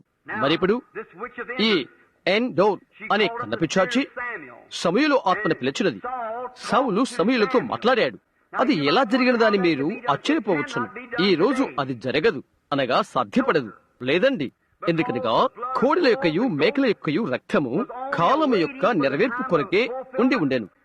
బోధకులు అది నిజమేనని మీరు తలస్తే నన్ను బలపరచండి. మీరు ఒక మనుషుడు చనిపోయినప్పుడు ఒక జంతువు పాప ప్రాయశ్చిత్తార్థము కింద అతడు ఉంటాడు. అతని యొక్క ఆత్మ పరదేశకు వెళ్లిపోయినది. అక్కడ అతడు విమోచన దినం వరకు ఉంటాడు. అతని ఆత్మ అక్కడ ఉంటున్నది. ఇక్కడ ఒక చిన్న పఠాన్ని గీనివ్వండి. అక్టోబరు నవంబర్ మాసాల్లో రీడర్స్ డైజెస్ట్ ఆ పత్రిక, అందులోని విషయాలు, నేను వ్రాసిన వ్యాసం, నన్ను కూర్చున్న వ్యాసం ఎంతమంది చదివారు? అది ఏ విధంగా ఉన్నదో మీరు గమనించారా? దానికి ముందు 2-3 వారాలకు ముందు ఎంతో కాలం నుండి ఈ ప్రఖ్యాతి గాంచిన ఈ మంత్రగత్తె ప్రయత్నించినది మిస్ పెప్పర్. రీడర్స్ డైజెస్ట్ అందులోని మిస్ పెప్పర్ వ్యాసం ఎవరైనా చదివారా? ఈ 2 ఆత్మలు అలాగే ఉండటం ఎంతైనా సంగతి కాదా? ఇక నాకెంత సమయం ఉన్నది? కొద్దిగా మాత్రమే. 20 నిమిషాలు దాటాను. నేను తొందరపడవలసి ఉన్నది. చూడండి, 1 నిమిషం కొరకే నన్ను క్షమించండి. ఒక అబద్ధమది ఉంటున్నది. అది మీకు తెలుసా? ప్రతి ఒక్క దానికి ఒక నిజమైనది, ఒక అబద్ధము ఉంటున్నది. నేను $1 మీకు ఇచ్చినట్లయితే ఇది మంచి డాలరేనా అని అడిగితే మీరు అది చూస్తారు. నిజమైన డాలర్ కంటే అది ఎంతో మంచిగా కల్పించవచ్చును, లేదా మీరు దాన్ని నమ్మకపోవచ్చును. అవునా? కాబట్టి అది ఎంతో ఒక నిజమైన పోలికై ఉంటున్నది. కడవరి దినాలలో 2 ఆత్మలు సాధ్యమైతే ఏర్పరచుకున్న వారి సహితము మోసం చేయనంతగా ఉండును, అనగా భక్తులుగా ఉండే ప్రజలు అని యేసు చెప్పినట్లయితే, ఇప్పుడు గుర్తుంచుకోండి, వారిలో ఎటువంటి నిలువెచ్చని చల్లనివి లేవు. బాహ్యంగా అలా పైకి భక్తి కలిగిన వారిగా ఉంటారు. చూశారా? అయితే ఈ 2 ఆత్మలు నిజమైన ఆత్మలు ఏర్పరచుకున్న వారిని సహా మోసం చేయుచుండగా మోసం చేయనంతగా సమీపంగా ఉంటవి. కడవరి దినాల్లో అవంతగా ప్రక్కగా పనిచేస్తున్నవో చూడండి. యేసు అది చెప్పలేదా? ఆయన చెప్పాడు. స్నేహితులారా, గమనించండి, నేను ఒక చిన్న పటము గీయబోతున్నాను. 1 నిమిషం మీరు ఇలాగా చూడాలని కోరుతున్నాను. క్షణం లేకుండా మీరు నన్ను వీక్షించండి. ఎందుకనగా నేను మీకు ఒక ఉపమానాన్ని ఇవ్వబోతున్నాను. అప్పుడు మీరు అది చూస్తారు. అక్కడ రీడర్స్ డైస్ లో ఇలా వ్రాశారు. నేను ఇక్కడ నిలబడి ఉన్నాను. ప్రార్థన చేర్చుకోవడానికై 2700 మంది అక్కడ ఉన్నారు. అక్కడ బయట నిలబడి ఉన్నారు. మీరు ఆ వ్యాసం చదవండి. ఒక మనిషి కెనడా నుండి వచ్చాడు. కెనడా నుండి అతనికి ఒక చిన్న బాలుడు ఉన్నాడు. మేయో జాన్ హాప్కిన్స్ వద్దకు తీసుకుని వచ్చారు. అపాయకరమైన మెదడు జబ్బు. అది అతని చేతులు ఇలా గిచ్చినది, దాని క్రింద కాళ్ళు ఇలాగే గిచ్చినది. వారు చెప్పారు, ఎటువంటి శస్త్రచికిత్స కానీ మరి ఎటువంటిది జరిగించబట్టము వీలు పడదు అని వారు అన్నారు. కాబట్టి అతడు కెనడాకు తిరిగి తీసుకుని వెళ్ళాడు. అతడు చెప్పాడు, నేను ఇంకా కొడాతో కొట్టలేదు అని. నవంబర్ మాసపు రీడర్స్ డైజెస్ట్ మీకు దొరికితే అక్కడ జానీ మార్టిన్ యొక్క మహాద్భుతం అని అది పిలువబడుతున్నది. తర్వాత మరలా అది ఇలా చెప్పబడినది. ఆ మనుషుడు చెప్పాడు, నేనింకా కొడాతో కొట్టలేదు, ఎందుకనగా విశ్వాసంతో స్వస్థపరచు విలియం బ్రెన్హామ్ అని పేరు గల ఒకరు నాకు తెలుసు. అది చెవుడు మూగవారైన ఇద్దరు నా స్నేహితులు అక్కడ బాగుపడ్డారు, విన్నారు, మాట్లాడారు. నేను ఇంకా అమెరికాలో ఎక్కడున్నానో తెలుసుకుంటకై ప్రయత్నం చేశారు. నేను కోస్టా మెసా కాలిఫోర్నియాలో ఉన్నాను. అదొక వ్యాసం. మీరు దాన్ని చదివితే మీరు ఏడుస్తారు. మీ గుండెను అది బద్దలు చేస్తున్నది. ఏ విధంగా అతడు ఆ బిడ్డను తీసుకుని మంచు కొండల గుండా వెళ్ళినది మొదలైనది అతడు చెప్పాడు. ధోని జాగ్రత్త, అతడు అన్నాడు, మనం ఓడిపోము. ఆ చిన్న బాలుడు చివరికి చిన్నగా నవ్వలేకపోయాడు, ఎంతో జబ్బుపడిపోయాడు. అతడు అన్నాడు, మనం ఓడిపోము, మనము దేవుని అడగబోతున్నాం, మనము దేవుని యొక్క ప్రవక్త వద్దకు వెళ్లి అతన్ని అడుగుదాం. కాబట్టి వారు మంచులోనే వచ్చారు. చివరికి వారు అక్కడికి చేరుకున్నారు. తల్లి వారితో కలిసి వస్తున్నది. విమానంలో వచ్చుటకు వారి యొద్ద తగినంత డబ్బు లేదు. అందుచేత తల్లిని వెనుకకు పంపించారు. ఆ బాలుడు తండ్రి బస్సులో రావాల్సి ఉండను. ఏ విధంగా వారు విన్నిపెగ్ కెనడా, అక్కడ నుండి కోస్టా మెసా కాలిఫోర్నియాకు వారు అందులోకి వచ్చారు. చెరిగిపోయినవి. 7-8 సంవత్సరాల చిన్న పిల్లవాడు. తండ్రి చెప్పాడు, చిన్న తువాల మార్చబడవలసి వచ్చాను. ఏ సహాయము లేని స్థితిలో ఉండిపోయాడు. తినటానికి మరేం చేయటానికి వీలుని స్థితిలో ఉండిపోయాడు. అతను మాట్లాడటానికి తన చిన్న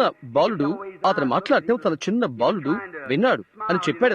అతని కళ్ళతో చూచిన దారిని అతను చెప్పగలిగాడు. అతను నవ్వుటకు ప్రయత్నం చేశాడట. తెలుసా, అతడు అమెరికాలో చూస్తున్న పలు విధమైన దృశ్యాలను అతను చెప్పాడు. వారికి చేరి కాలిఫోర్నియాకు చేరి ప్రయాణికులకు సహాయపడే వాళ్ళతో ఏమి చుట్టుకే వచ్చాడో అతను చెప్పాడు. అతను అడిగాడు, దైవికమైనదేదో చుట్టుకు వచ్చాను అని చెప్పాడు. పెద్ద ప్రశ్న అది. ఏ అమెరికా అది చెప్పగలదో మీరు ఊహించండి.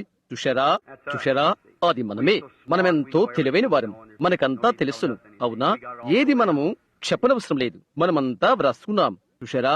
కాబట్టి ఏ దైవికమైనది కెనడాలోని విన్నిపెగ్ నుండి వచ్చుట. ఎందుకని? అది భయంకరమైనదని వారు తలంచారు, భయంకరమైనదని. ఎలాగైతేనే వార్తాపత్రిక అంటించిన కారు ఒకటి అతని కొరకై పంపించబడినది. అతను చెప్పాడు, వారు వరుసలోకి చేరుకున్నప్పటికీ ఎక్కడున్నదో అక్కడే 2700 మంది ప్రజలు ప్రార్థన చేయించుకుంటూ కొరకై ఎదురు చూస్తూ ఉన్నారు. అయితే అతను చెప్పాడు, ఆ కురిపోయిన ఆ చిన్న బాలుని చిరిగిపోయిన కోటు వేసుకుని తలపాగతోనున్న అతని తండ్రి వారంతా చూచి ప్రతి ఒక్కరూ ప్రక్కకు జరిగి అతనికి స్థలమిచ్చారు. అతను వేదిక ఎందుకు వచ్చినప్పటికీ ఒక ప్రార్థనా కార్డు మార్చుకుంటా చట్టాలకు విరుద్ధం. ఒకరు తప్పక కూటానికి రావాల్సి ఉన్నది, తన సొంత కార్డు పొందవలసి ఉంటున్నది. ఏవేదో వర్షంలోనికి వచ్చి ఒకరి కొరకై ప్రార్థనా కార్డును మార్పు చేసుకున్నట్లయితే ఆ ప్రార్థనా కార్డు చెల్లదు. అవును, ఎందుకంటే హెచ్చరికలు వినటానికై, అది ఏ విధంగా పొందుకోవాలో తెలుసుకుంటానికై నీవు రావాల్సి ఉన్నది. అది నీకు సంబంధించినది. మరొకరి కోసం నీవది పొందుకోలేవు. నీకై నీవు పొందుకుంటుకోయి నీవే రావాల్సి ఉన్నది. కనుక నీ వింటావు. ఒక పెద్ద వ్యక్తిలాగా చెప్పాడు, ఏ విషయాలను ఎంతగా నమ్మను అని అన్నాడు. అయితే ఆయనను స్వస్థపరచగలనేమో. చూశారా, వేదిక నొద్ద అది లేనిపోని గడబిడలు కలుగు చేస్తుంది. కాబట్టి వారు అది పొందుకోకముందే వారు దాన్ని ఏర్పరచుకుంటారు. కాబట్టి ఆ అబ్బాయి ఆరంభమై ఇంకా వేదిక ముందుకు రాగానే, ప్రజల ముందుకు రాగానే అతని ప్రార్థన కార్డు ఏదని బిల్లి అడిగాడు. అతనికి ఏది లేదు. ఆ తర్వాత, అయ్యా క్షమించండి అని అన్నాడు. చెప్పాడు, నీవు ఆగవలసి ఉంటున్నది అని అన్నాడు. అతను చెప్పాడు, మంచిది, నేను ఆగుతాను అని అన్నాడు. అతను అందరి మాదిరిగానే నేను ఇటు మరలకుంటాను. తర్వాత చెప్పాడు, ఇది నేను చేయాలని నాకు తెలియదు అని అన్నాడు. నేను ఒకరితో మాట్లాడుతున్నాను, నేను తిలకించడం తటస్థించినది. ఆ తండ్రి వెళ్లిపోవడం నేను చూశాను. ఏంటి సంగతి అని అడిగా. నేను, నాకు ప్రార్థనా కార్డు లేదు అని అతను చెప్పాడు. ఏదో ఒకటి నాకు చెప్పినది, అతన్ని వెనుకకు తీసుకురా అని, అతన్ని ఇక్కడికి తీసుకురా అని నేను చెప్పాను. తండ్రి పైకి వచ్చాడు. కన్నీళ్లు అతని ముఖంపై రలుతున్నవి, గడ్డమంతా పెరిగి ఉన్నది. అతను పైకి వచ్చాడు. రీడర్స్ డైజెస్ట్ లో ఏమి చెప్పినది అక్కడ ఉన్నది. చూశారా, నేను ఎటువంటి ప్రశ్నలు వేయలేదు. నేరుగా బిడ్డ ముఖంలోకి చూచి అది ఎక్కడి నుంచి వచ్చినదో నేను చెప్పాను. అది మేయో వైద్యశాలలో ఉన్నదని, దాని విషయమంతా ఏమై ఉన్నదని, ఏ విధంగా జబ్బుబడినది మొదలగు విషయాలు నేను చెప్పాను. కాబట్టి తండ్రి ఏడ్చుకుంటూ వెళ్లిపోతూ ఉండగా, వేదికను తిరిగి వెళ్లిపోతుండగా, అవునండి అని అన్నాడు. అతను అడిగాడు, అయితే నా బిడ్డకి బ్రతుకడా అని. అది నేను చెప్పలేను అని నేను చెప్పాను. ఒక్క నిమిషం ఆగు అని అన్నాను. ఒక దర్శనం నాకు వచ్చినది. నేను చెప్పాను, నీవది నమ్మలేవు. ఎందువలంటే మేయో ఇంకా హాప్కిన్స్ ఇద్దరు చెప్పారు, మెదడు మీద శస్త్రచికిత్స చేయటానికి వీలు లేదు అని చెప్పారు. అయితే నీవు ఏం చేయాలో నేను చెప్తాను. రేపు ఈ బిడ్డతో నీ వెళ్ళిపో. 3 రోజుల్లోగా వీధిలో ఒక నల్ల తలగల స్త్రీని నీవు కలుసుకోబోతున్నావు. ఆమె బిడ్డకేంటి అని అడుగుతుంది. ఆ తర్వాత ఆమె ఒక చిన్న పల్లెటూరు వైద్యుని గురించి అతడు ఆ ఆపరేషన్, ఆ శస్త్రచికిత్స చేయగలని ఆమెకు చెప్తుంది. నీవు దాన్ని నమ్మలేకుంటావు, ఎందుకంటే అది జరిగించడం అసాధ్యము అని మేయో చెప్పి ఉన్నాడు కాబట్టి. అయితే దేవుని శక్తి చేతను, దేవుని కరికరం చేతను నీ బిడ్డకు శస్త్రచికిత్స జరగటం అది ఒకే సదుపాయం అవుతున్నది. నేను ఆయన యొక్క ప్రవక్తను నమ్మినట్లయితే వెళ్ళు, నేను చెప్పినట్లుగా చేయి. ఎలాగంటే హిజ్కియా అంజూరపు కాయలు కట్టినట్టు. అతను అన్నాడు, అతను తిరిగి వందనాలు అని చెప్పి వెళ్లిపోయాడు. 2 లేక మరికొద్ది దినాలు గతించిపోయినవి. ఒక రోజున అతని వీధుల గుండా వెళ్తున్నాడు. ఒక స్త్రీ నడుచుకుంటూ వచ్చి, నీ బిడ్డకి ఏం జరిగింది అని అడిగినది. అది ఒక మెదడు జబ్బు అని చెప్పాడు. అతను అతను మాట్లాడుతూ వెళ్తున్నాడు. అది ఎంతో భయంకరమైనది అని వారు అనుకుంటున్నారు తెలుసా. అతను అన్నాడు, కొద్ది నిమిషాలు అలాగే గతించినవి. ఆమె అన్నది, ఆ శస్త్రచికిత్స చేయగలిగిన ఒకరు నాకు తెలుసు. అతను చెప్పాడు, అమ్మా, మేయో సోదరులు అది విడిచిపెట్టి అది సాధ్యపడదు అని చెప్పారు అన్నాడు. సోదరు బ్రహ్యాం అన్న ఒక మనిషి అందుకొరకు ప్రార్థన చేశాడు. బిడ్డ కొరకు అతను ప్రార్థించాడు అని చెప్పాడు. ఒక నిమిషం ఆగు, నల్లటి తలకట్టు, బూడిద రంగు కోటు సూటు ధరించి ఉంటున్నది అని అన్నాడు. అది ఆమె. ఎక్కడా వైద్యుడు అని అడిగాడు. అతడు చెప్పాడు. అతన్ని అక్కడికి తీసుకుని వెళ్లారు. వైద్యుడు ఆపరేషన్ చేశాడు. బిడ్డ బాగున్నాడు. అది రీడర్స్ డైస్ లో వచ్చినది. చూశారా? దాని కొరకై మేయో సహోదరుడు పర్యవేక్షణ కొరకై నన్ను పిలిపించారు. రెవరెండ్ బ్రహ్యాం, బిడ్డ కొరకు నీవేమి చేశావు అని అడిగారు వారు. ఏమి చేయలేదు, నేను దాన్ని ముట్టలేదు. దేవుడు ఏమి చెప్పమని చెప్పాడో అది మాత్రమే నేను చెప్పాను. అతను దానికి విధేయుడయ్యాడు. ఇప్పుడు అందరూ కూర్చుని వింతైన విషయం ఏంటంటే, ఆ తర్వాత 2 వారాల తర్వాత లేదా 2 వారాలకు ముందుగా, బహుశా 1 నెల జరిగిన తర్వాత మిస్ పెప్పర్ వ్యాసము రీడర్స్ డైస్ లో వచ్చినది. ఆమె ఒక నిజమైన మంత్రగత్తె లేక మధ్యవర్తి. ఒకటి నిజమైనది ఉన్నది, మరొకటి అనుకరణ చేయనది ఒకటి ఉన్నది. అక్కడ వారికి ఆ స్త్రీ 1897 సంవత్సరం నుండి ఉన్నది. ఆమె ఇప్పుడు న్యూయార్క్ లో ఉంటున్నది. ఆమెకు 100 సంవత్సరాలు నిండి ఉంటవి. ఒక స్తంభం వల్లే చెవిటిది. అది రీడర్ డైస్ లో నాది వచ్చిన 1 నెలకు లేక 2 నెలలకు అది వచ్చినది. మీరు అది పొందుకోవచ్చును. శరదృతువు ఆరంభంలోని పత్రికలు క్రితం దినం ముందు మిస్ బాక్సర్ యొద్ద అది ఉన్నది. దాని గురించి నాకు తలంపు ఉన్నట్లయితే నే అతన్ని ఉండనిచ్చేవాడును, లేదా నేనది చెప్తాననుకున్నట్లయితే అది నా యొద్దనే ఉంచుకునేవాడును. మీ కొరకై నేను తెస్తాను. అది 12-4 పేజీలు ఉంటవి, 14 పేజీలు ఉంటవి. ఆమె కేవలము మామూలు ఇంటి పని మనిషి. ఒకరోజు ఆమె మూర్చిపోయినట్లుగా అయిపోయినది. ఆ బాధలో ఆమె చనిపోయిన వారితో మాట్లాడుతున్నది. ప్రతి చోట ప్రపంచమంతటికు ఆ స్త్రీని వారు తీసుకుని వెళ్తారు. ఆమెను వారు ఇంగ్లాండ్ దేశానికి తీసుకుని వెళ్లారు. అక్కడ ఏమైనా పొరపాట్లు మొదలై ఉన్నవేమోనని ముఖం పైన ముసుగు వేసుకుని ఎవరైనా రహస్యంగా ఉన్నారేమని అనేక సార్లు ఆమె బట్టలు మార్చారు వారు. గ్రీకు వాడు ఆంగ్లదేశ వారినిగా ఉన్నట్లుగా ఉన్నాడేమోనని తెలుసుకుంటానికి. అయితే ఆమె అతనికంతా తెలియచెప్పినది. చనిపోయిన తన వారితో ఒకరిని పిలవాలని అతని కోరుకున్నాడు. ప్రపంచమంతటా ఇదిగో ఇక్కడ రీజర్ డైస్ లో ఉన్నది. కొన్ని రాత్రుల క్రితము లేదా కొన్ని నెలల క్రితం వారి సంగతులు కొన్ని బయలుపరచబడినవి. ఒక మనిషి తన తల్లి ఆత్మ చేయిని ముద్దు పెట్టుకోవాలనుకున్నాడు. ఆ తర్వాత రోజు పోలీస్ కోర్టులో అది రుజువైనది. అది అతను ముద్దు పెట్టుకున్నది కేవలము అది వెన్న పూసిన కాగిత ముక్క అని రుజువైనది. అనేక మంది ఈ మధ్యవర్తిత్వపు మంత్రగాళ్లను అనుకరణ చేస్తూ ఉంటారు. వారందరూ కేవలము బజారులో కూర్చొని బాతకాన్ని కొట్టేవారు. ఆరంభ మందు వారు మధ్యవర్తులు కారు. వారంతా కేవలము అనుకరణ చేసే మోసం చేసేవారు. అయితే ఒక నిజమైన మంత్రగత్తె ఉన్నది. మత సంబంధమైన వారమైన మన మధ్య 2 వైపులు కూడా ఎంతో అనుకరణ చేయవారు మనకు ఉన్నారు. ఇప్పుడు కొద్ది నిమిషాలు ఓపిక పట్టండి. ఇప్పుడు గమనించండి. ఆ మిస్ పెప్పర్ ఒక నిజమైన మంత్రగత్తె. ఆ పత్రిక ఇలాగ తెలియచేసినది. ఇక్కడ ఒక నిజమైన విషయం ఒకటి ఉన్నది. అదేంటంటే ఒక మనుషుడు చనిపోయినప్పుడు అతను చనిపోలేదు, అతను ఎక్కడో జీవిస్తూ ఉన్నాడు. ఎందుకంటే ఆ స్త్రీ వారి ఆత్మలను పిలిచి ప్రజలతో మాట్లాడుతున్నది. ఇప్పుడు సోదరు అబ్రహాం, ఆమె ఏమి చేస్తుంది? నీవది నమ్ముతున్నావా?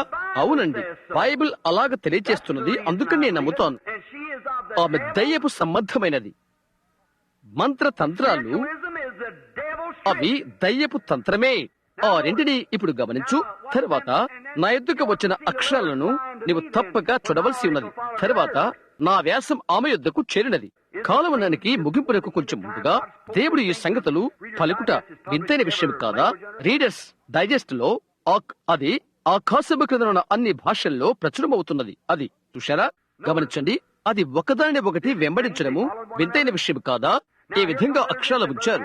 సహోదరు అబ్రహాం, అది నీవు ఒక మంత్రిగాడవు కాక మరొకటివి కాదని అది రుజువు చేస్తున్నది అని అన్నారు. అది దానికి రుజువు చేస్తున్నది. ఇటు చూడు, ఆమె ఎక్కడికి వెళ్తుందో నీవు ఆ స్త్రీతో చెప్పావు. ఆ స్త్రీని చూడు. నేను చెప్పాను, ఒక నిమిషం ఆగు, అధికారయుక్తమైన ఒక ఉత్తరం నా దగ్గర ఉన్నది, క్షమించండి, ప్రజల యొద్దకు పంపుటకు. నేను చెప్పాను, బోధకులైన మీకు ఎంత కొద్దిగా తెలుసును? మీ శరీరము బాప్తిసం పొందుటకు బదులుగా మీ మెదడులో బాప్తిసం పొందవలసి ఉన్నది. అవునా అని నేను చెప్పాను. విషయాల గురించి ఆలోచించుట మనవద్దు, దాని గురించి ఆలోచించడానికి ప్రయత్నించవద్దు. ఆ విధంగానే మిగతా రోజుల్లో వారు చేశారు. యేసును వారు చూశారు. ఆయన చేయగలని వారికి తెలుసు. ఆయన చేయగలనని వారికి తెలుసు. వారి హృదయ రహస్యాలు ఆయనకు తెలుసును. వారు ఎందుకు ఆ విధంగా చేస్తున్నారో ఆయనకు తెలుసు. వారు అన్నారు, ఆయన దయ్యముల అధిపతి అని, ఆయన బెల్జెబూబు అని, లోకములో ఉత్తమమైన జ్యోతిష్కుడు అని ఆయన వారు పిలిచారు. దేవుని కుమారుని ఎరుగుటకై వారు లెక్కలు పెట్టే వాటిని వారు నిలుపు చేయలేదు. అది ఎరుగుటకై వారంతటి ఆత్మ సంబంధమైన వారు కాదు. అదే విషయాన్ని చదివారు. నిజం, యేసు యెరూషలేముకు వచ్చి కంచరగాడిద పైన పయనించవలసి ఉన్నది. అయితే వారు రెండవ రాకడకు ఎదురు చూస్తున్నారు. అలాంటి విషయమే ఈ రోజు కూడా. నిజమైన వస్తువు యొక్క పైభాగాన్ని వారు చూస్తున్నారు. హల్లెలూయా! అవునది వాస్తవం. దేవుడు ఇక్కడ ఉన్నాడని నాకు తెలుసు. ఈ మధ్యాహ్నం మీ యొక్క ఎక్కువ సమయాన్ని నేను తీసుకుంటానని నాకు తెలుసు. అయితే నీవు దీన్ని చూడవలసి ఉన్నది. స్నేహితుడా, నేను మరలా నిన్ను చూడనట్లయితే చూడకపోవచ్చును. దయ్యాలంటే ఏంటో నీవు ఎరగవలసి ఉన్నది. ఏది సత్యమో ఏది తప్పో నీవు తెలుసుకునవలసి ఉన్నది. అదెంతో దగ్గరగా ఉన్నది. విషయాన్ని నీవు వేరు చేయవలసి ఉన్నది. తెలుసుకో, అది ఎక్కడో కాదు. పరిశీల వలె ఏదో దారిన ఈ ప్రక్కకు కాదు, ఏదో దారిన ఆ ప్రక్కకు కాదు. అది ఎక్కడే దగ్గరగా ద్వారంలోనే ఉన్నది. దాన్ని నీవు గమనించు. మనము ఆ రెండు దృష్టాంతాలను, ఆ రెండు కేసులను తీసుకుందాము. నేను $1 తీసుకుని మీకు ఇస్తే, నేను ఒక నకిలీ డాలరు ఇచ్చినట్లయితే మీరు అది చూచుకొనకై మనకు ఒక ఉపానాన్ని మనం వాడుదాం. నీవు జ్ఞానమగిన వ్యక్తివైతే నీవు ఒక $1 తీసుకుని దాని వైపు చూచి మొదటిగా నీవేమి చేస్తావంటే, మొదటిగా అది దేనితో తయారు చేయబడదో అది నీవు చూస్తావు. అవును కదా? అది దేనితో చేయబడినదో నీవు చూస్తావు. దాని యొక్క యోగ్యతను నీవు చూస్తావు. ఒక నిజమైన డాలరు కాగితము చేత తయారు కాబడదు. అది కొంత భాగము కాగితము, పట్టుతో ఉంటున్నది. అవునా? మొదటి విషయం ఏదో తెలుసా? నీవు దాని యొక్క విలువను ఎరగవలసి ఉన్నది. అదే మొదటి సూచన. ఇప్పుడు దాన్ని ఈ వైపున తీసుకుందాం, ఇంకా ప్రభువును ఈ వైపున తీసుకుందాం. అది మనతో వ్యవహరిస్తుంది. ఎప్పుడు చూడు, మొదటిగా నీవు గమనించవలసి ఉన్నది, నీ వ్యాసాన్ని నీవు గమనించు, కనిపెట్టు. ఆమె యొక్క 50 లేక ఎన్నో ఆ పురాతన సంవత్సరాల్లో చెప్తున్న జ్యోతిష్యమంతా చనిపోయిన వారి ఆత్మలను పిలుస్తున్నప్పుడు ఆమె ఏ ఒక్కసారి కూడా దేవుని గురించి కానీ, క్రీస్తుని గురించి కానీ, దైవిక స్వస్థతను గురించి కానీ, విమోచన గురించి కానీ, తీర్పును గురించి కానీ ఏనాడు చెప్పలేదు. అందులో అల్పబుద్ధి సరసలాటలు తప్ప మరొకటి లేదు. అయితే ఈ ప్రక్కనైతే అది ఎప్పుడు కూడా దేవుడు, తీర్పు, యేసు రాకడ, దైవిక స్వస్థత, దేవుని శక్తి, విమోచన, దాని యొక్క విలువను చూడు. సువార్తను ప్రకటించుటకు జ్యోతిష్కులను, మంత్రిగాలను నీవు చూడనవసరం లేదు. ప్రజల సంగతి ఏంటి? అయ్యో, గమనించు. నిజమేంటిదంటే అది నిజమైన డాలరా లేక అది నీవు ఎరుగవాలంటే అది దాని మాదిరిగానే అది కల్పించినట్లయితే దాని నంబర్లు తీసుకుని, దాని సంఖ్యను తీసుకుని తిరిగి దాన్ని ముద్రణాలయానికి పంపు. దానికి సంబంధించిన సంఖ్యలు అక్కడ ఉన్నట్లయితే దాని కొరకు ఒక $20 ఎదురు చూస్తుంటది. అవునా? అలాగైతే సహోదరుడా, ఆమె చేసినది ఏదో అది తీసుకుని బైబిల్ యొద్దకు దాన్ని తీసుకుని వెళ్ళు. దానిని నీవు ఎండోర్స్ అను మంత్రగతితో చూడగలవు. ఇక్కడ ఏమి ఉన్నదో తీసుకో, దాన్ని నీవు తిరిగి పొందుకుంటావు. గ్రంథమైన ఈ ధన ముద్రాలయంలో పొందుకుంటావు. యేసుక్రీస్తు నిన్న, నేడు, యుగయుగాలు ఒక్కటి రీతిగా ఉన్నాడు. అను ధనము యొక్క ముద్ర ఆలయము. నిజంగా ఆయన ఆ పనులే చేయను. ఆయన వెళ్లి ప్రజలతో బుద్ధిహీనమైన కార్యాలను చేయడు. అది ఒక మంచి కోసము, ఒకరికి సహకారము కోసము, దేవుని యొద్దకు నడిపించడం కోసం అవుతున్నది. ఆమేన్ అని నాకు నిన్ను అనుకోవట్లేదు. అయితే ఆమేన్ అనగా కలిగినగా కాని అర్థం. అది నేను నమ్ముతున్నాను. అది సత్యమే. అది నాకు తెలుసు. గమనించు, నీవిక్కడ ఉన్నావు త్వరగా, ఎందుకంటే ఎక్కువసేపు మిమ్మల్ని ఇక్కడ ఉంచుటకు ఇష్టపడలేదు. ఇక్కడ ఒక చిన్న పటాన్ని, మానసికమైన పటాన్ని ఇవ్వనివ్వండి. ఇక్కడ ఒక నది ఈ మార్గాన ప్రవహిస్తూ ఉంది. ప్రాణంలో గుండా అది వస్తుంది. ఇప్పుడు గమనించండి, అది ఒక కాలువ లేక బాట. ఇప్పుడు బహు జాగ్రత్తగా నన్ను గమనించండి. అందువలన మీరు అది పోగొట్టుకోరు. ఇలా ఈ విధంగానే ఆ చిన్న బాటలో లేక కాలువలో ఆ బాటలో మత్స్యులు నివసిస్తారు. నేను అక్కడ ఏమన్నదో మనం చూద్దాం. అదంతా అవివేకపు సమూహము, అవివేకపు ముద్ద. అయితే అప్పుడప్పుడు నీవు వెలుగును చూస్తావు, నీవు వీధులలో చీకటిని చూస్తావు. అది ఉల్లాసమును మోసుకుని పోవుట. దయ్యాలు ప్రజలను పట్టుకుంటవి. వారు అందంగా వస్త్రాలు ధరించుకుంటారు. అయ్యో, ఎంతగా నాగరికత కలిగి ఉండాలో అంతగా ఉంటారు. నాజూకైన విద్యావంతులు. అయితే ఇంకా దయ్యాలే. అయితే తిరిగి జన్మించిన వారు అందులో ఉన్నారు. ఇప్పుడు ఈ బాటలో ఉన్నవారు రెండు వేరు ప్రక్కలకు ప్రభావితులవుతారు. ఈ ప్రక్కన ఈ దారికి వెళ్తుంది ఒక త్రిత్వము ఉన్నది. ఈ ప్రక్కన ఈ దాన్ని వెళ్తున్నది త్రిత్వం ఒకటి ఉన్నది. ఈ ప్రక్క దాని మీద మొదటి స్థలము అనీతిమంతుల ఆత్మలు. ఒక మనిషి చనిపోయినప్పుడు తీర్పు కొరకై ఎదురు చూస్తూ ఒక స్థలానికి వెళ్తాడు. అక్కడ చెరసాలలో ఉన్న ఆత్మల యొద్దకు యేసు వెళ్లి బోధించాడు. ఆ తర్వాత దయ్యాలు, ఆ తర్వాత సాతాను మరియు నరకం పైకి వెళ్ళుచు మొదట అక్కడ ఆత్మలు ఉన్నవి. చనిపోయిన వారి ఆత్మలు, ఎన్నడూ మార్పు నొందని మనుష్యులు. వారు తీర్పు కొరకై ఎదురు చూస్తున్నారు. వారు ఎరిగినది ఒకటే ఒకటి, బుద్ధిహీనత. మరియు వారేమి చేయుచున్నారో అది. ఇక్కడ పైన ఈ క్రైస్తవులు పైనుండి ప్రభావితులవుతున్నారు. ఇది ఉపమానము. ఇక్కడ పైన ఇంకొక ఆత్మ, పరిశుద్ధాత్మ. ఒక మనుష్యుడగు యేసుక్రీస్తు ఆత్మ, పరిశుద్ధాత్మ ఈ మానవ లేక మత్స్య రాజ్యములోనున్న ఆయన సంఘమును ప్రభావితము చేస్తున్నది. దయ్యం అనగా సాతానుడు ఈ ఆత్మ చేత మనుష్యుడిపై పలుకుబడి కలిగి ఉంటున్నాడు. చూడండి, ఆ తర్వాత దేవదూతలు, ఆ తర్వాత దేవుడు. ప్రతి ఒక్క మత్స్యుడు ఇక్కడ ఉన్న ఏదో ఒక లోకము చేత ప్రభావితుడవుతాడు. నా భావం ఏదో గ్రహిస్తున్నారా? ఆమె చేసినదంటే ఆ రాజ్య మండలమును పగలగొట్టినది. ఎవరైతే దయ్యం పట్టినవారో, ఆదిలోనే మారు మనసు పొందనటువంటి పడిపోయిన ఆత్మలు ఎవరో ఆ ఉనికిని వారు పొందుటకు అనుమతించినవి. వారితో ఈమె మాట్లాడుతున్నది. వారు ముందుగానే తీర్పు కొరకై ఎదురు చూస్తూ ఉన్నారు. ఎక్కడున్న వీరైతే దేవుని ఆత్మను బట్టి ప్రభావితులవుతూ తిరిగి జన్మిస్తున్నారు. సాతానుకు తన ప్రవక్తలున్నారు, దేవునికి ఆయన ప్రవక్తలు ఉన్నారు. నా భావం మీద మీరు గ్రహిస్తున్నారా? అది ఒక పలుకుబడి. అక్కడికి మనం వెళ్దాం, దాన్ని నిలుపు చేయుటకు. ఏ రోజు ఆ మండలమును అతను పగలగొట్టలేడు. ఓ రాజ్య మండలములోని నీతిమంతుని అతడు అందుకోలేడు, అతడు చేయలేడు. ఎందుకంటే నీతిమంతులు అది వరకు ఇంటి స్థలములో అక్కడ లేరు. పరదేశులో లేరండి. పరదేశిక లేదు. యేసు రక్తము దానిని తొలగించి వేసినది. ఎటు చూడండి, యేసు ఏ విధంగా ఆయన చనిపోయినప్పుడు చెరలో ఉన్న ఆత్మలకు ఆయన బోధించుండెనో అని నేను తలచినట్లయితే, ఆయన చనిపోయాడు ఒక పాపిగా. ఏ పాపము ఆయన ఎరగకున్నప్పటికీ మన పాపము ఆయనపై ఉన్నది. దేవుడు ఆయన పాపముల కొరకై ఆయన నరకములోనికి పంపించాడు. బైబిల్ తెలియజేస్తున్నది ఆయన వెళ్లి ఆత్మలకు బోధించను అని. కొందరు చెప్తారు, సోదరు బ్రహ్యాం, అది నాకు అర్థం కావట్లేదు అంటారు. యేసు మూడవ దినం లేచాడు. ఆయన శుక్రవారం మధ్యాహ్నం చనిపోయాడు. ఆదివారం ఉదయం లేచాడు. ఎందుకని అలాగూ? ఆయన చనిపోయినది ఒక్క రోజు మాత్రమే అని అంటారు. ఆయన అన్నాడు, ఆ సమయంలోగా ఆయన కొరకు బైబిల్ గ్రంథంలో ఒక లేఖనమున్నది. దానికై ఆయన నిలబడవలసి ఉన్నది. దావీదు తర్వాత దారి తప్పిన ఒక మనుష్యుడు. అయితే అతడు రక్షించబడ్డాడు. అయితే అతను ఒక ప్రవక్త. దేవుని ఆత్మ చేత ప్రేరేపించబడినవాడు ఇలాగూ చెప్పాడు, అతని ఆత్మను నేను పాతాళములో విడిచిపెట్టను, నా పరిశుద్ధిని కుళ్ళుపట్టనయ్యను. 3 పగళ్ళు 3 రాత్రులు శరీరము కుళ్ళు పడుతుందని అతడు ఎరిగి ఉన్నాడు.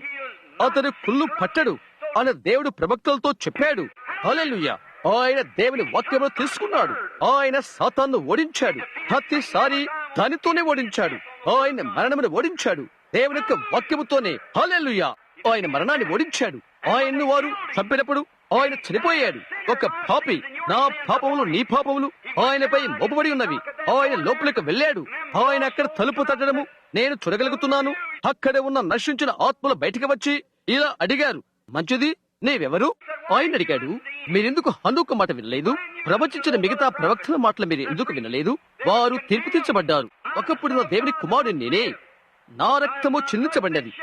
నేనేమి చేయాలని ప్రవక్తలు ప్రవచించున్నారో దానిని నెరవేర్చాను. దాని క్రింద దయ్యాలు ఉన్నవి. అందులోని నరకంలోనికి వెళ్ళాడు. సాతాను యుద్ధ నుండి మరణం యొక్క పాతాళం యొక్క తాళపు చెవులు తీసుకుని ఆయన ప్రక్కలో తగిలించుకుని వెనుదిరిగాడు. హల్లెలూయా! అది తెల్లవారు అరుణోదయం. హల్లెలూయా! అక్కడ ఒక చిన్న పటాన్ని గిచ్చుకుందాం. అది ఉదయవేళ. ఇక్కడ పరదేశంలో మరో గుంపు వారు అక్కడ ఉన్నారు. వారిప్పుడు అక్కడ లేరు. పెద్ద కెథోలిక్ స్నేహితులైన మీరు, పరిశుద్ధుల యొక్క విజ్ఞాపనలు నమ్ము మీరు, పరిశుద్ధుల ప్రార్థన నమ్ము మీరు, మీరు మీ సంఘంలో ఒక పరిశుద్ధులతో మాట్లాడుతున్నట్టయితే అతడు ఒక పాపి. అతడు నరకములో ఉన్నాడు, లేదా ఆ దూరాన అతని తీర్పు కొరకై ఎదురు చూస్తూ ఉన్నాడు. అతడు పరిశుద్ధులైతే అతడు దేవుని మహిమలోనున్నాడు. అతడు తిరిగి రాలేడు. అవునా? నేనది రుజువు చేస్తాను. కోడిన రక్తం పాపాన్ని తీసివేయలేవు. అయితే యేసుక్రీస్తు రక్తము పాపానికి విడాకులిస్తున్నది. ఎక్కడ పరదేశం ఉన్నదో అక్కడకు యేసు వెళ్ళిండు నేను చూడగలుగుతున్నాను. అక్కడే అబ్రహాము, ఇస్సాకు, యాకోబులు ఉన్నారు. అక్కడే సమూయేలు మొదలైన వారంతా ఉన్నారు. ఆయన తలుపు తట్టుచుండట నేను చూడగలుగుతున్నాను. ఆమేన్. నేను దీన్ని ప్రేమిస్తున్నాను. నేను సరియవుతున్నాను. నేను ఒక విధంగా భక్తిపూర్ణైపోతున్నాను. ఆయన ఇక్కడ చూచుచు నేను చూస్తున్నాను. అక్కడ ఎవరు అని అడుగుడు నేను వినగలుగుతున్నాను. బయట ఎవరు అని చెప్పడం వినగలుగుతున్నాను. అతడు అన్నాడు, నేను. అబ్రహాం మాట్లాడుతున్నది. ఎవరో అది? నేను అబ్రహాము సంతానాన్ని.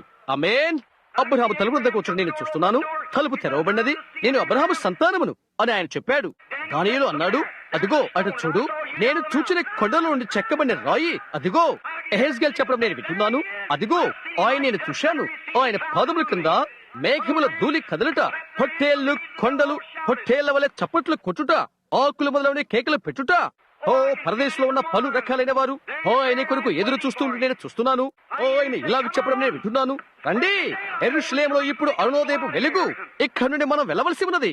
మనం వెళ్ళిపోతున్నాం. ఎందుకనగా వీరి కోడల యొక్కయు మేకల యొక్కయు రక్తములను నమ్మి నా యొక్క రక్త సమయం వరకు కనిపెట్టి ఉన్నారు. అయితే నా యొక్క రక్తం అక్కడ కల్వరిలో చెల్లించబడినది. నేను దేవుని అవతార కుమారుడును. ప్రతి పాపపు రుణము చెల్లించబడినది.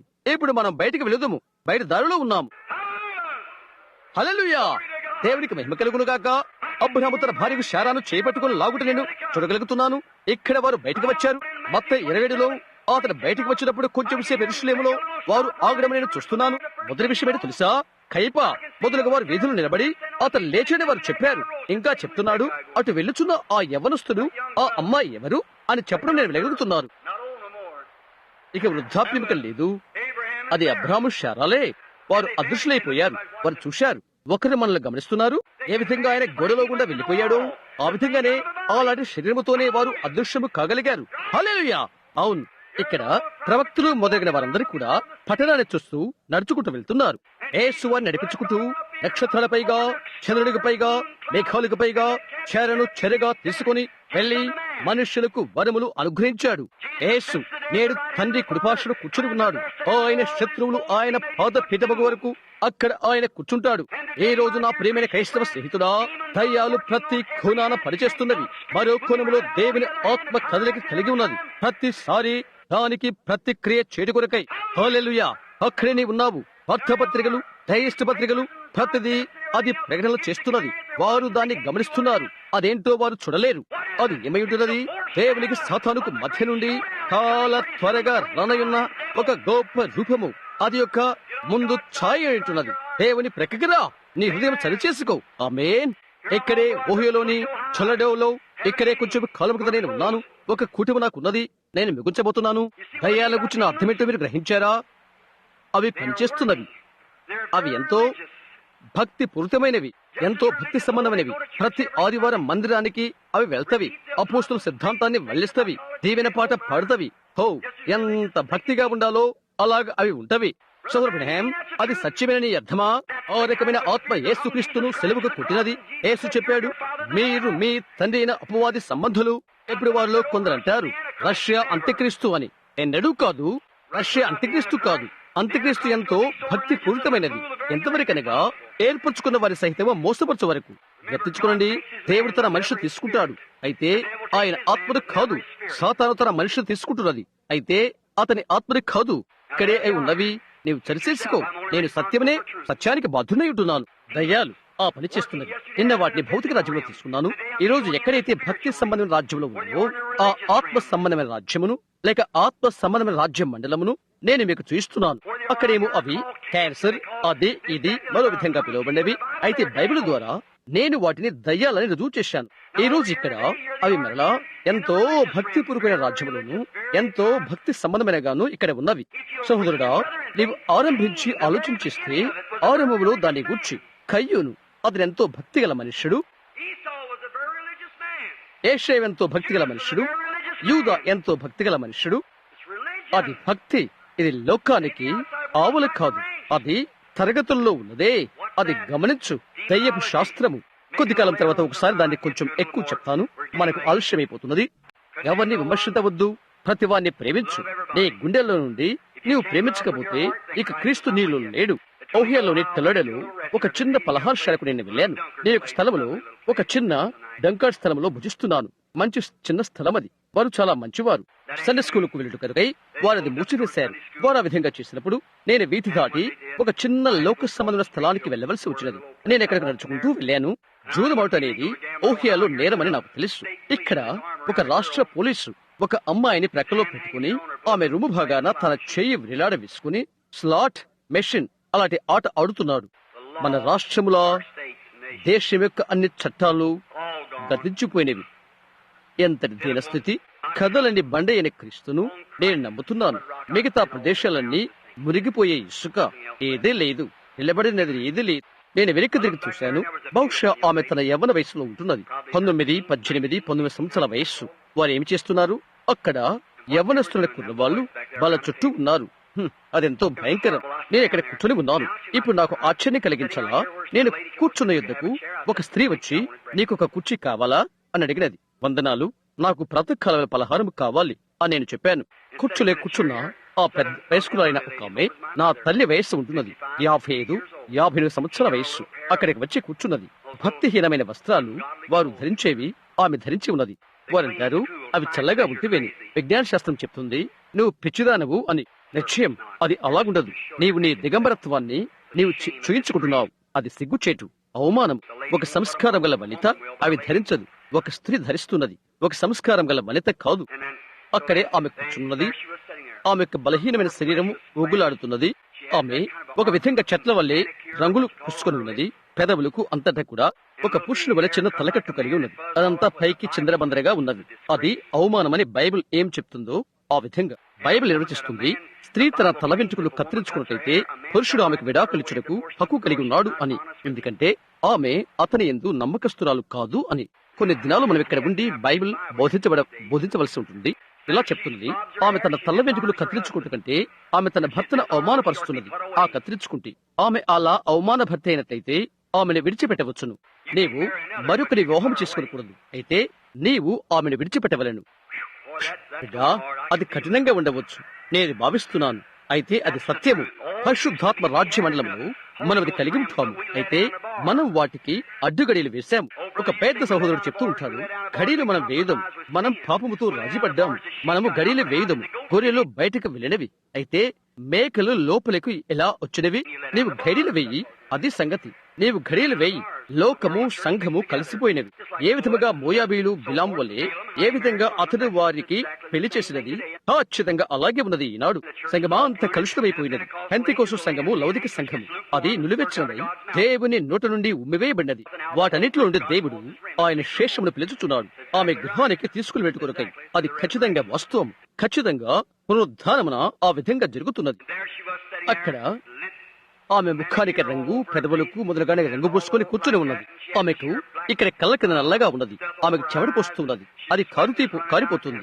ఆ పెద్ద ఆమెకు బహుశా మనమల్లు, ముని మనమల్లు కూడా ఉండి ఉండవచ్చును. 2 పురుషులతో కలిసి ఆమె అక్కడ కూర్చొని ఉన్నది. అందులో ఒకడు ఒక పాతదైన పెద్ద గుడ్డ తురక కట్టుకుని ఉన్నాడు. అది జూన్ మాసంలో కూర్చొని ఉన్నారు. అతను లేచాడు. ఓ విధంగా త్రాగి ఉన్నాడు. ఆమె కూడా త్రాగి ఉన్నది. ఆమె చుట్టూ చూస్తున్నది. నేను అనుకున్నాను, ఓ దేవా దేవా, ఎందుకని నీవు ఇలాంటిది భూగోళ పటంలో నుండి తీసివేయకూడదు? నీవెందుకు చేయకూడదు? నా చిన్న బిడ్డలు, చిన్న షారా, చిన్న రిబిక ఆ తరం వారితో పెంచబడాలా? అలాంటి వారిని ఎదుర్కొన్నారా? నేను అనుకున్నాను, చూడు ఈ పార్కుల్లో తదితర స్థలాల్లో ఏమి జరుగుతున్నదో నేను తలంచాను. ఓ దేవా, నీవు షారోను తీసుకున్నందుకు నేను సంతోషిస్తున్నాను. అది నీ చిత్తమే. నా యొక్క చిన్న రిబిక, నా చిన్న షారా అటువంటి వారి మధ్య ఎదగవలసి ఉన్నదా? అలాగా ఉంటున్న వారు పాటలపాడు వరుసల్లోకి తదితరమైన వాటిల్లో ఉంటారు. నేను అనుకున్నాను, అది సిగ్గు కాదా అని నేను తలంచాను. దేవా, నీ పరిశుద్ధమైన నీతి ఎలా పొరవగలుగుతుంది? నీ నీతియుక్తమైన ఉగ్రతలు అక్కడికి ఎగిరిపోయి ఈ స్థలాన్ని తగులబెట్టవలసి ఉంటున్నది. రెక్కెక్కరా అని ప్రభుతో చెప్పుడు నేను విన్నాను. నేను అక్కడికి వెళ్లిపోయాను. ఆయన నాతో బోధిస్తున్నప్పుడు నేను వేరే వ్యక్తిగా అయిపోయాను. దేని కొరకై నీవు ఆమెను గద్దించి తీర్పు తీరుస్తున్నావు? అటు చూడు ఆమె యొక్క స్థితి. నేను ఒక దర్శనాన్ని చూశాను. గుండ్రంగా ఉన్నా, ఈ విధంగా ఉన్నా మరో లోకము నేను చూశాను. అయితే ఈ ప్రపంచము దాని చుట్టూ ఇంద్రధనస్సు ఉన్నది. అది దేవుని కోపం నుండి కాపాడుతున్న క్రీస్తు యొక్క రక్తం. ఆయన దాని వైపు చూచట్లేదు. వెంటనే ఆయన దాన్ని నాశనం చేస్తాడు. ఎందుకంటే ఆయన చెప్పాడు, నీవు దాని తినుదినమున నీవు చనిపోతావు అని. కనుక ఆయన చేయగలడు. ఆ తర్వాత నేను ఇలాగ తలంచాను, నన్ను నేనుగా చూచుకున్నాను. నేను అది చేయకపోయినప్పటికీ నేను పాపినే.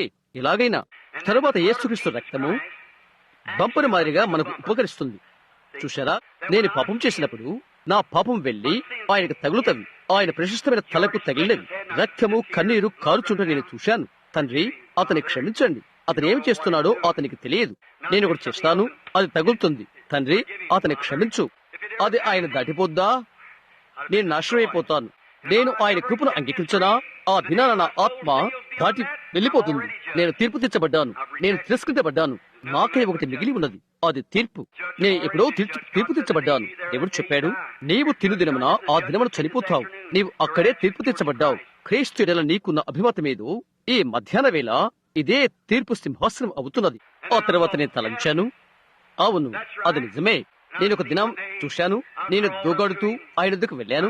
ఒక పాపిగా నా పాత పుస్తకం అక్కడ పెట్టబడి నేను చూశాను. ప్రతిదీ అందులో ఉన్నది. నా పాపం ఏమి చేస్తుందో నేను చూశాను. ప్రభువా, నన్ను క్షమించవా అని నేను అడిగాను. ఆయన ప్రక్కలో నుండి ఆయన చేయి తీశాడు. కొంత రక్తం బయటకు తీసి క్షమించాను అని పైన వ్రాశాడు. మరచిపోవుట అనే సముద్రములో అది తిరిగి పారవేశాడు. ఇక జ్ఞాపకం లేకుండా కొరకై అది ఎన్నటికీ అలాగే అయిపోయినది. ఆయన చెప్పాడు, నేను నిన్ను క్షమించాను. అయితే నీవు ఆమెకు తీర్పు తీరుస్తున్నావు. అది నా తలపును మార్చినది. ప్రభువా, నన్ను కరుణించు అని నేను అడిగాను. నేను ఎక్కడి నుండి వచ్చిన తర్వాత నేను ఎక్కడికి వెళ్లి కూర్చున్నాను. అమ్మా, ఎలాగున్నారు అని అడిగాను. ఓ హలో అని అన్నదామె. నేను చెప్పాను, నీవు నన్ను క్షమించినట్లయితే నేను చెప్పాను, నేను రెవరెండ్ బ్రహ్మాంను, ఒక దైవ సేవకుడును. ఓ క్షమించు, క్షమించు రెవరెండ్ బ్రహ్మాం.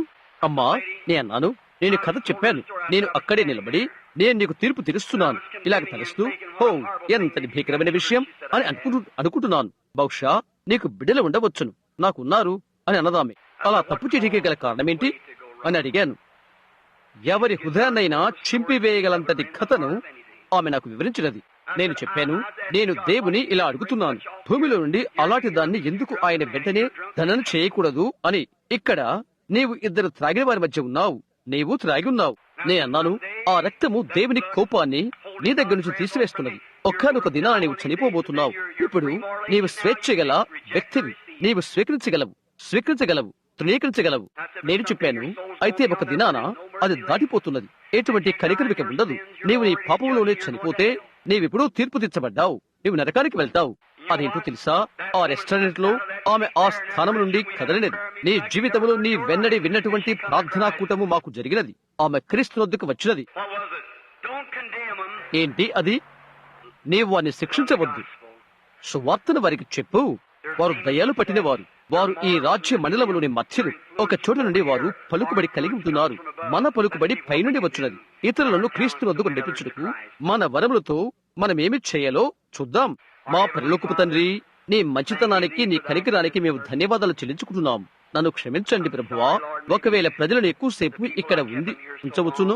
అయితే ఈ విధంగా ఈ మధ్యాహ్న వేళ కూటమును ముగించుచు దయ్యాలను గుర్చి వారికి చెప్పాలని నేను ఆశించాను. నేను ఒక చోట ఒక ప్రసంగములో నేనెంతగానో దాన్ని చెక్కాను. అయితే అక్కడో ఇక్కడో దానిని వారు ఏరుకునవచ్చును. నా భావం ఏదో అర్థం చేసుకునవచ్చును. అది తెచ్చుటకు గల నా హృదయ వాంఛ నీకు తెలుసు. ఈ మధ్యాహ్న ప్రజలు ఇక్కడ నుండి వెళ్లిపోయి ప్రతి స్త్రీ పురుషుడు వారు చేసే ప్రతి కదలికను కనిపెడుతూ స్వేచ్ఛ ఆనందాలతో వారు జీవించుదురు కాక. దేవుడు వారిని రక్షించడని వారు తెలుసుకుందరు కాక. వారు ఆయన వైపు చూచి వారి యొక్క సమస్తమైన మూఢనమ్మకాలు, వారి చుట్టూరున్న పలు నమ్మకాలు మర్చిపోయి శాంతవంతముగాను నెమ్మదితోనూ దేవునిందుల భయభక్తులతోనూ వారు ఉందురు కాక. ఇంకా దేవా, దేని కొరకైనా నీవు వారిని వాడుకుని కోరినట్లయితే వారెక్కడికి వెళ్ళుటకు నీవు ఆశిస్తున్నావో అక్కడకు, వారు ఏమి చేయాలని నీవు కోరుతున్నావో అది చేయుటకు నీవు వారితో నేరుగా మాట్లాడండి. ప్రజలు తమ్ము తాము తగ్గించుకుని క్రీస్తుని వారి హృదయాల్లో కనుగొందురు కాక. ప్రభువా, మా ప్రతి అతిక్రమను క్షమించండి. సాతాను గర్జించువలే ప్రతి ఒక్క చోట తనకిష్టమైన వారిని మిరుగుడు కొరకై మత సంబంధమైన, భక్తి సంబంధమైన బట్వాడ సంచులు ధరించినదని మాకు తెలుసును. ఓ దేవా, ఈ దినులైన చిన్న బిడ్డలు ప్రతి చోట ఉన్నారు. వారి వైపు చూడండి. వారు ప్రజలకు తెరవబడి తెలియచేయబడి ఉన్నారు. దేవా, వారి యొక్క కనికరము చూపమని, వారందరినీ రక్షించమని, రోగులు స్వస్థపరచమని నేను నీకు ప్రార్థన చేస్తున్నాను. దేవా, పాత దయ్యాలైన ఈ రోగములు నీ బిడ్డల మీదకి వచ్చుచున్నవని మాకు తెలుసు. ఆ భద్రత కొరకై నీ యొద్ద ఒక ప్రాయశ్చిత్తార్థ బలి ఉంచుకుని ఉన్నావు. పాపం చెడుకు కారణమైన అన్ని దయ్యాలు దాని నుండి భద్రతకై నీ యొద్ద ఒక పాప ప్రాయశ్చిత్తార్థ బలి ఉన్నది. నీవు దాన్ని అనుగ్రహించమని యేసు నామములో ప్రార్థిస్తున్నాను. ఆమేన్. నేను ఆశ్చర్యపోతున్నాను.